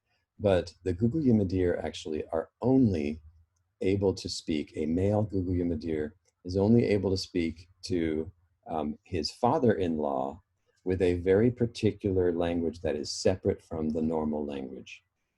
And he is not able to speak at all to his mother-in-law. And that also includes everyone with his mother-in-law's what's called skin name. So one of the things that many Aboriginal people try to do is, even if they're from one of these different languages, and there's some 200 plus languages still spoken here, many of them actually down here have now gone extinct because this is where most of the Europeans landed, the English and the Irish prisoners and so on. But what they do is they try to work out, if they meet somebody for the first time, they'll try to work out what their skin names are. And in that way, immediately try to figure out how they are able to speak to that person and relate to that person. Because everyone with your mother's skin name, even though she's not your mother's sister, like in Iroquois, you have to treat her like your mother. Everyone that has your father's skin name, you have to treat like your father, and so on. And so this immediately sets up a social aspect of language that we do not have. And we tend to think of language as just conveying meaning in a formulaic way. But for Aboriginal cultures, it conveys a whole social reality. So one Aboriginal speaker from over here where I lived in Townsville would meet a person for the first time from the Central Desert, and they would then try to figure out how their language's skin names relate to their own language, how the other language's skin names, and therefore then figure out how they should relate to one another right away and how they should speak. And in many of these languages, you are not allowed ever to speak to your mother-in-law. Some people think that might be a great idea, but not only your mother-in-law, but anybody with your mother-in-law's name. It is forbidden, it is taboo. You cannot have any social relations with your mother-in-law. That's interesting. With your father-in-law, you have to speak a very particular, polite, regimented language, which looks like it comes from a completely different language family even, from the other Gugu Yimadir language. So it is a unique situation actually in terms of linguistics, and it's one of the most studied groups of Aboriginal languages. Okay. So let's close up here and take a look. Here's Cooktown, here is Gugu Yimadir. And actually, Lyra Boroditsky actually studied another language up here in Cape York that she'll talk about in her presentation. So I believe it's Gugu Yao. It's actually a slightly different name than that. And it may not actually be a specific enough map here to show you. But just look at the incredible diversity. Let's go back over here. A little bit of a pro tip about when we'll talk about this. When you see this much linguistic diversity on a map, incredible richness of different languages, that typically means that people have been there for a very, very, very long time, and those languages have had time to differentiate from one another as slow changes accumulate in languages. If you see an area of one language over one whole area, like now you see English actually spoken coast to coast here, that usually means that it's a very recent phenomenon because that language has not had enough time to differentiate into many different languages. So just one thing that we'll notice when we look at language maps, which is one of my favorite things to do. Okay, so here's the Google Yamadir. And here's that word, kangaroo, which actually didn't apply to this female kangaroo. It applied to the male black kangaroo, actually.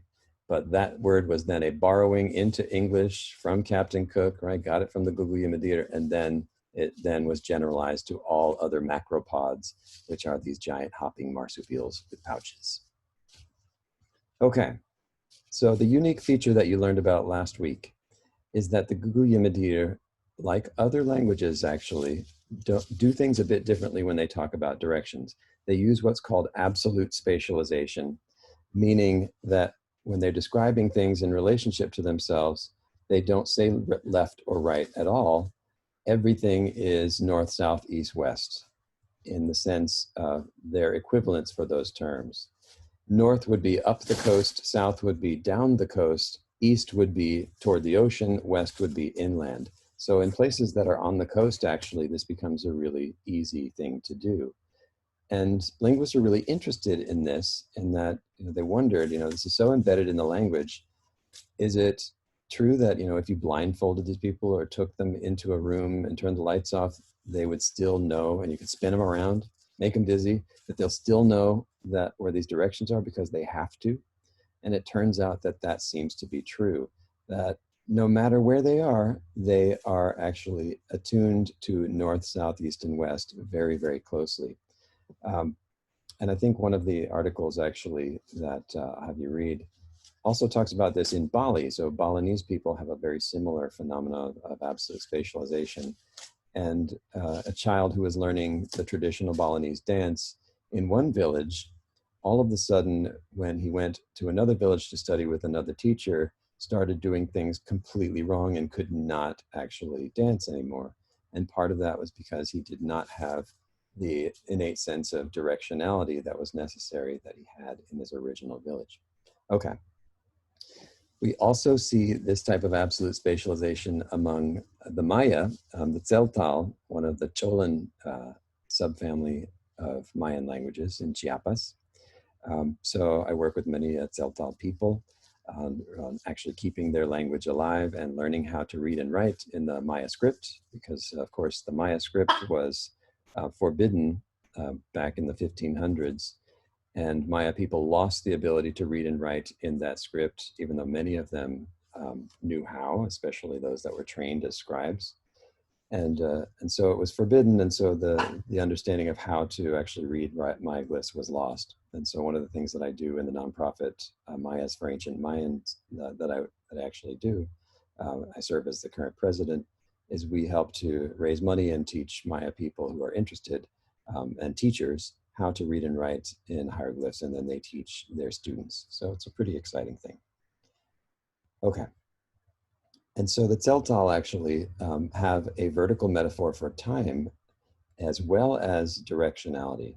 So you saw that in that graphic actually that uphill and downhill refer to, I can't remember which was which.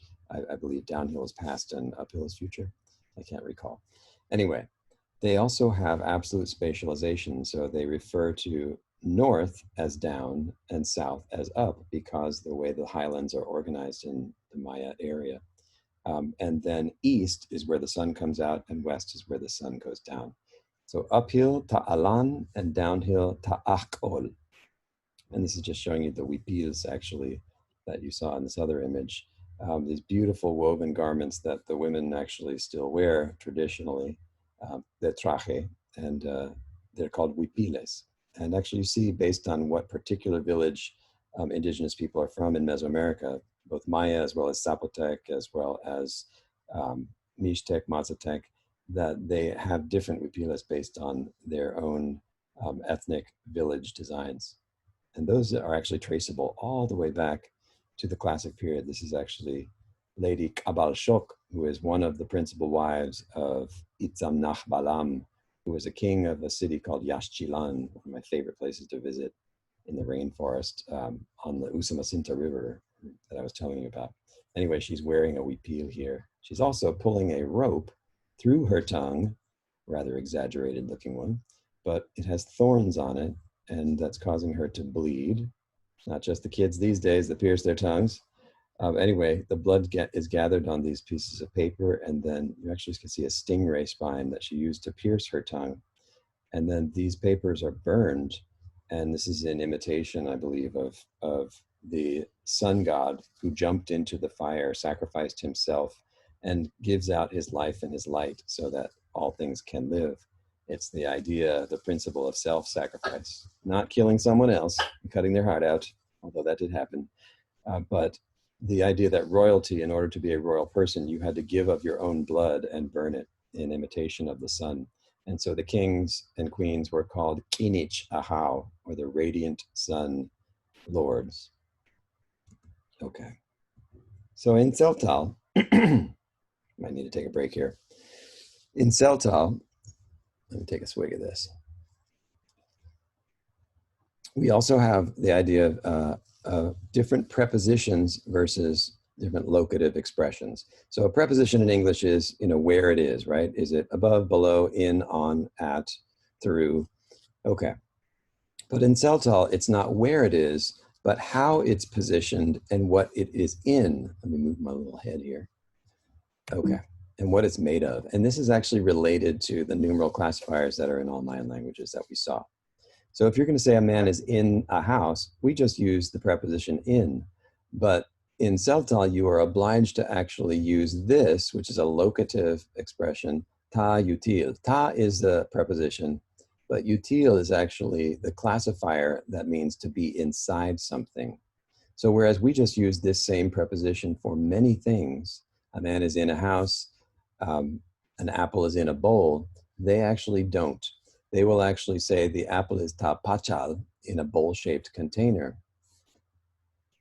Water is in a bottle. We would just still use that same preposition. They would say ta washal in a taller than wide container. So these are very much based on the shape of things, like the numeral classifiers themselves. An apple is in a bucket of water would be ta tumul in liquid. So these are conceived of as very different kinds of ins, if you can put it that way. A bag of coffee is in a pot, it would be ta shochol, closely fitted container. Pencils are in a cup, it would be ta shichil, a long, thin, some object into a container. So very much focused on the shape and substance of something. A bull is in a corral, you would say ta tikil, which is in a container with a narrow opening. Okay, you don't have to memorize those, just know that it's a thing. Locative expressions. Let's take a look at this page from your textbook. In English, where we denotate the preposition on, we could say the cup is on the table and the cupboard is on the wall. But we would actually say the apple is in the bowl. But take a look at what Finnish does. Finnish says, with suffixes actually, inflections, they would say the cup is la, the table. They would say, though, the apple is sa, the bowl, and the cupboard is sa, the wall. They would use, or actually draw the line around these two categories and lump them together differently from what we do. In Dutch, which is very closely related to English, you'll notice the similarities. They will say the cup is op the table. Of course, that's related to our word up. They would say the apple is in the bowl, just like we do. And they would say the cupboard is on the wall. So that is the same word as on here. But they separate that on from the cup, which is actually vertically up, right, above the table. In Spanish, it's the easiest one of all in terms of these prepositions. They just use the preposition en to describe all of these, right? La taza está en la mesa, right? La manzana está in the, I can't remember the word for bowl. Anyway, and the cupboard is en the wall, all right? La pared. All right, so depending on the language, how they draw the lines around these categories can be different, and that can lead us to thinking differently. Look at these. We would use the word hang. I hang the coat on the coat rack, or I hang the mobile from the ceiling. But then we would say we hook together the toy trains. A Korean speaker, though, would lump the trains together with the coat and separate out the mobile. The mobile is talta, the ceiling, but the coat and the trains are kelta. Why would they do that? How does kelta actually encompass these in a way that's separate from this? And the answer is, of course, that when you kelta something, you hook something to something else, it is removable, right? Whereas talta is fixing it to the ceiling, right? So there's a number of different distinctions actually when we do componential analysis, how these types of terms have different denotations and draw the lines differently in different languages. All right, so let's talk about metonymy. Metonymy is actually a particular type of speech where we use an attribute of something that represents the thing in itself. It's a type of symbolism. Okay, where you say that, you know, he's just another pretty face. Not a very nice thing to say, but equating the face with the person, the part for the whole. Or you could say that she likes to read Michener, or she likes to read Stephen King. Is she actually reading that person? No, she's reading the product, right? Reading the written word of this author, the producer for the product. We do this all the time. The object for the user. So a waiter or a server in a delicatessen is going to say to, to the cook, the ham sandwich is waiting for his check, right? So the ham sandwich, the person who ordered the ham sandwich is waiting for his check. The object, ham sandwich, or the user, the eater of the ham sandwich. If you were to say, the university kicked me out, well, it was actually certain people in the university, but we then have the institution, actually university, representing the people responsible for something. So it's a way that we actually clothe different things with elements of them. It's kind of like what we're talking about with signs, right? With semiotics. The place for the institution. Wall Street is in a panic today, right? The literal street is not in a panic. It's the Wall Street, which represents the stock market, and trading is, tanking, which is actually happening, or it was yesterday. Place for an event. Remember the Alamo. The Alamo is the place, but it's the event that took place, the historical events at the Alamo, that then is standing in, or actually being represented by the place itself. That is the essence of metonymy. Okay. When we look at cultural meaning around the world, one of the things, as you've seen, what we do is we look at metaphors, right? Metaphors for time. These are cultural models. So cultural models describe our understanding of how the world is put together and how it works. And they're specific to specific languages and not necessarily universal. The Aymara idea that the past is in front of you and the future is behind you, for example. A very common metaphor or cultural model in English is thinking of the dawn as the beginning of the day and sunset as the end of the day. However, of course, we actually start the day at midnight, right? And that's not exactly what it's intuitive for a lot of people. We also can look at other cultures like the Jews and the Muslims who actually start their day at sunset. And so we just went through Rosh Hashanah, which begins when the sun goes down. So the next day begins then. Okay, so we also see the future as being before us or in front of us and the past behind us. And we know, of course, that that's not universal. So metaphors are comparisons between two things based on some sort of similarity between them. But that similarity can often be unstated and culturally constructed and not universal. Every language and culture has its own set of metaphors that influence our cultural models of the world and how we imagine that the world works. And these are actually what we call natural categories, right? These are part of our assumptions about what is true and real, but not necessarily universal. So very common metaphor that creates a cultural model for English speakers is up being good and down being bad. Think about thumbs up. Don't do that actually in Italy. That means something totally different.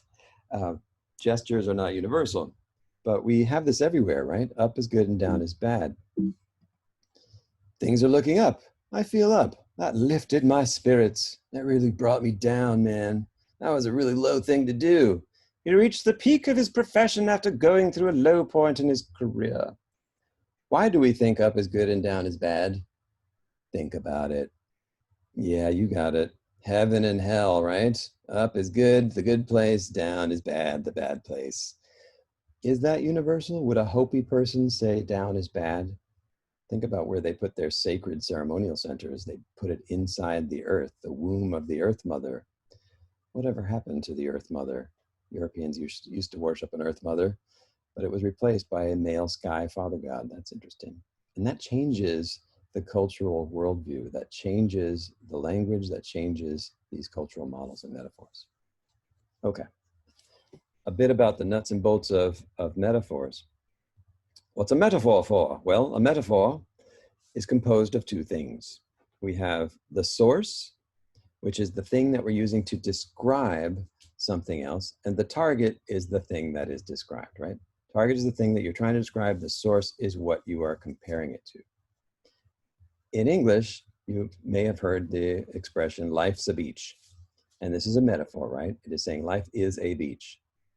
Now, if you were saying that in Spanish, that would sound a little different because there's no differentiation between the I and the E. So life's a beach would sound a little bit like life's a bitch, right? That's a different metaphor. Okay, life's a beach. What does it mean, right? Not everybody likes beaches, but you got a sunny day. It's easy. It's relaxing. You can play beach ball, whatever. But then you also get sand in your bathing suit. Stung by a jellyfish, eaten by a shark. That's not necessarily such a great thing. Anyway, but the meaning usually is that life's easy. I have not heard anybody say this, by the way, in a long time. So life is the target that you're trying to describe, the somewhat abstract idea, and beach would be the source that you're using to describe life. Got it? So I'll ask you things like this on a quiz and test. What is the target? What's the source of a metaphor? If we were to say time is money, I'm sure you've heard that. Is that a universal metaphor? Well, what would be the source? The source is the thing that you're using to try to describe the other thing, right? The target, in this case, would be time. You're trying to describe time, and you're using money to describe time, right? Money is the source. And if in our language and culture we believe time is like money, that means whatever we can do to money, we can do to time. Like what? You can, for example, if time is like money, sound effects, you can spend, buy, save, have, waste, borrow, beg time. You can steal time, count time, divide time, budget time, economize time. Would that be the case in cultures that don't have money? Of course not. And why is time like money for us? Well, of course, we live in a very capitalistic society where every little second is monetized, right? We punch in, we punch out at work. We have to be at work for a certain amount of time, all that stuff. We are slaves to the clock. No wonder Americans are considered crazy. It is considered slavery in other cultures where they think of time as much more fluid and not so militaristic and on the dot. So the quality of time is more important than the quantity. If you go to Bhutan, for example, they value gross national happiness more than they do gross national product. So it is a different cultural idea. Okay. In English, time nouns are count nouns, right? We talked about this with Whorf. He believed that Hopi did not have count nouns for time, but that was not true, as Malatke showed us. In some languages, money would not be an appropriate source for a time metaphor at all, right? If they did not have money, like the Hopi didn't originally have money at all until Westerners brought it in. Why would they consider time to be something that you can spend or waste or save in that way? And why do we? And is it actually even true? Can we save time? We love to actually go to work to make money, to buy things that supposedly save us time, like dishwashers and, and maybe even housekeepers to clean our house. Although, I don't know that many people have that luxury anymore. But the more that we work, the less time that we actually have. So how much are we actually saving time? This is a dilemma. This is why Americans are crazy. Okay. So metaphors provide cultural models of how the world works. One common cultural model throughout the world is the human body as the model for other objects. It ends up being the source to describe different targets in our world. And this is true all around the world. It is quite universal. In English, head and foot of the bed would be a good example. Of course, we say that because that's where we put our head and our foot. But think of foot of the mountain, right? Or think of the face of a house, the facade on a house. All right, a little bit about Zapotec and the languages of Oaxaca. These are the 17, actually just 16 here, languages found in Oaxaca, many of them from the Otomanguean language family, which is tonal. I'm going to take a look at one of these. This is Zapotec. These are the Zapotec huipiles worn by the women there. These are actually muxes, which are a third gender. So here's another idea. In other languages around the world, there aren't just male and female genders. There are 3, 4, or sometimes 5 different genders. Sometimes this gets to be dozens of gender categories within a language to describe very specific things. And Lyra Boroditsky mentions that in her interview at the end of her lecture, if you stick around for that. The muxes actually are transgender people. So they are usually biologically male or born as intersex, and they will often become female or have operations actually to become female, and widely accepted in this matrilineal culture of Zapotec culture in Juchitán. And here is a muxe. There was an interesting op-ed about them in the New York Times a few years ago. Maria Sabina, a very famous Mazatec shaman, was the first to actually show Gordon Wasson in the 1950s the magic mushrooms of Mexico, which is how the world then learned about these psychedelic compounds, these entheogens, that then made it into the cover of Life magazine in 1955, I believe, before it was so stigmatized, interestingly. And that information filtered into the beatniks, which then led to the psychedelic 60s and all, the Beatles and Rolling Stones tripping and all that stuff. They went to Albert Hofmann in Switzerland, in Basel, I believe, in his famous bicycle ride where he was synthesizing LSD because he had learned about these compounds actually that have been used traditionally for healing, not for tripping and seeing the pretty lights, but for healing by shamans like Maria Sabina. Very, very interesting. Maria Sabina actually would go into trance, and actually she would take the mushrooms in order to heal others or predict whether they would be healable. And apparently she had a pretty good track record. But anyway, her orations were in a very particular type of language, which was a religious language that had some glossolalia in it, right? That speaking in tongues, but there's often a sacred language associated with shamanism and healing. And they were all recorded and translated actually by Gordon Wasson and other anthropologists who worked with Maria Sabina. Unfortunately, a lot of people started going down to her village, actually in Oaxaca, demanding the mushrooms. And once that happened, the world's found out about it and the kids started tripping. She said that they stopped working and that people were not doing it for the right purposes. And, I think there's something to be said for that there was no cultural framework in Western European cultures for doing this type of thing. And so a lot of kids freaked out or abused this type of thing and just thought of it as recreational. Okay, in Zapotec body metaphors, Zapotec related to Maria Sabina's language, Mazatec, they have all the terms for bodies, right? That they then transfer over to animals as well, right? You have the head, the side, the feet, and so on, the back. Notice the back is, of course, above for a quadruped like a pig, whereas the back actually, the teach would be actually on a horizontal plane behind you. Note what they call the parts of a house. So They call the front of the house the face, very much like our facade, right? And we use that to put on a facade. Okay, but if you go inside the house, you say, I'm going la'ain, which is in the stomach of the house. The buttocks of the house, the git would be the floor. You have the outside edge of the bottom would be the foot of the house. You have then the roof would be actually the head, and then the backyard would be the back. So it's similar in some ways to a human body in this case. That's not always true. If you go to another language family, actually, Copalatrique, which is actually an Isthmus of Tehuantepec, I believe. So you have body metaphors that are different. In English, we would say the nose of the airplane and the foot of the mountain. But in Trique, you would say the nose of the machete, that knife they use to cut vegetation. Nothing more dangerous than a gringo with a machete is a saying down in Chiapas. Anyway, because they don't know how to use it and they end up hurting themselves and other people. So the nose is the handle, interestingly. The back of the house, like the backyard, the roof of the house is called the back of the house. In that case, the house is likened to a quadruped, like a pig or a turtle. The foot of the year, this is now time, is the beginning of the year.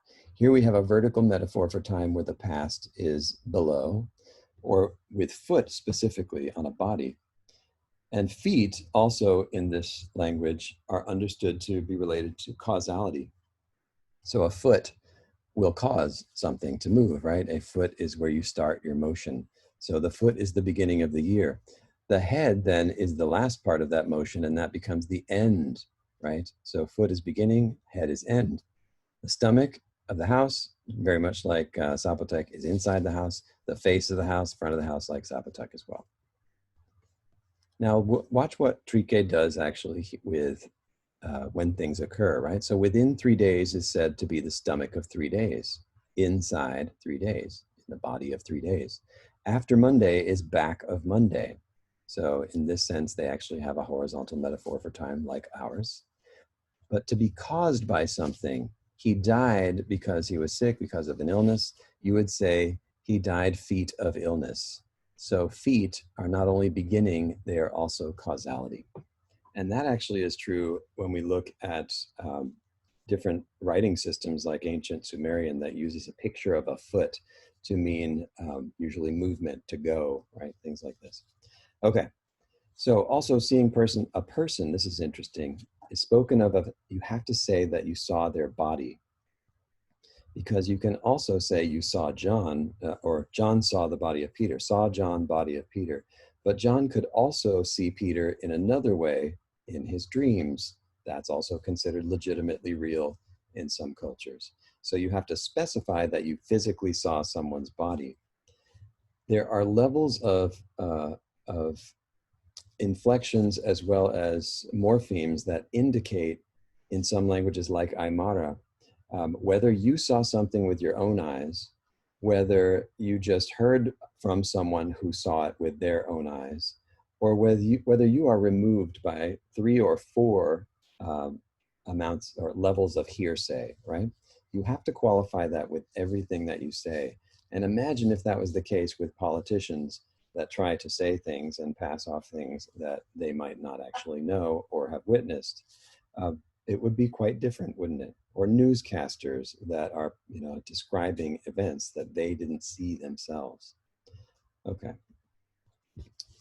In Western Apache, which is an Athabascan language related to Navajo, you have, if you went to an Apache or Navajo mechanic, it turns out, they would describe the different parts of the car with body parts. So the hood is the nose, headlights are eyes, windshield is the forehead, the battery is the liver, the Apache word for liver, the radiator are the lungs, and hoses are the intestines. So the body metaphors extend to especially animate things like cars. And in fact, in Apache and Navajo, they treat cars as alive. You have to feed them gasoline.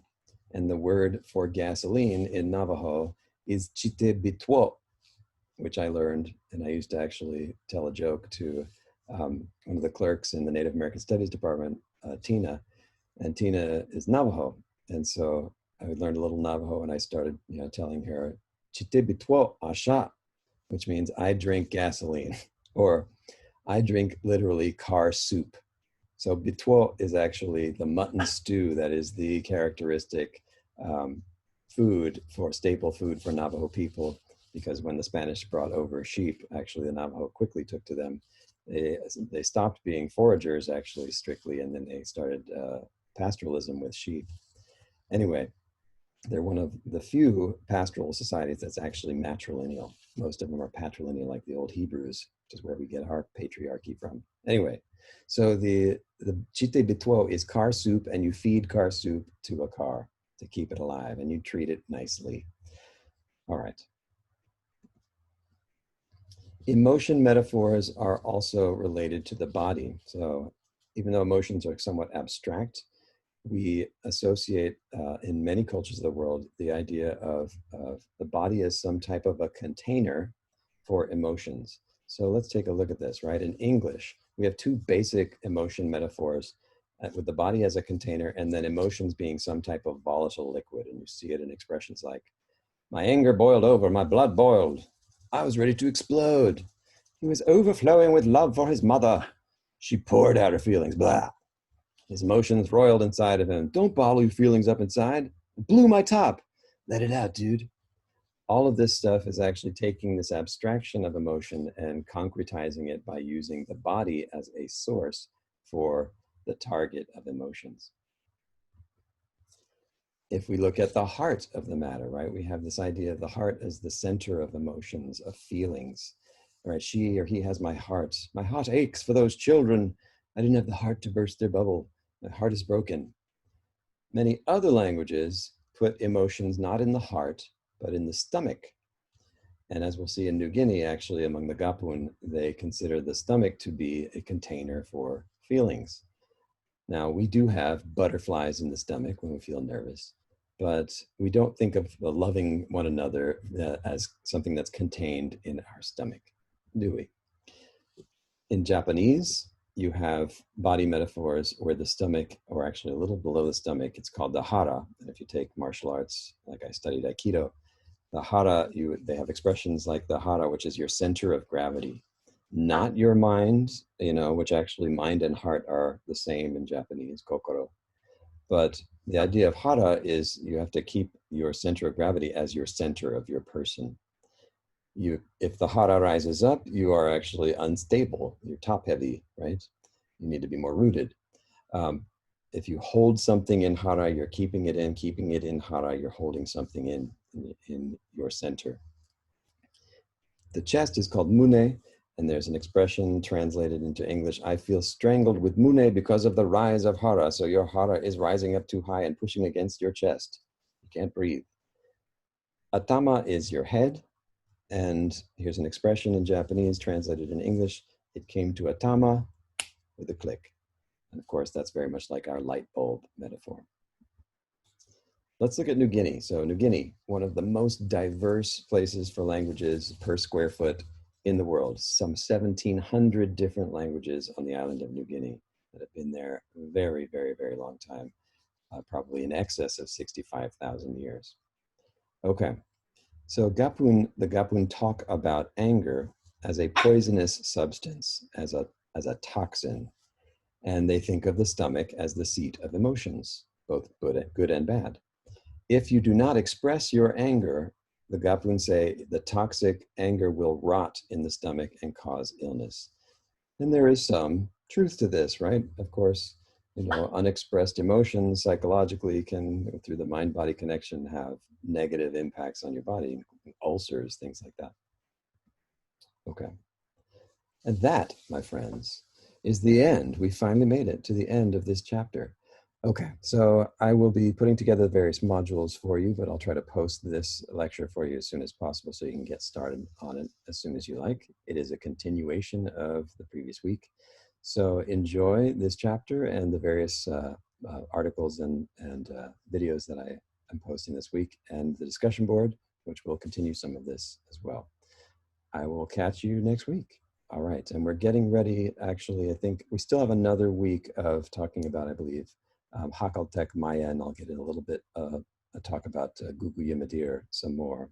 But for right now, we are finishing this particular chapter, and there will be some additional readings on Hakaltek language from Chopin that I'll post online for next week. All right. In the meantime, take care, everybody, and I'll see you then. Bye-bye.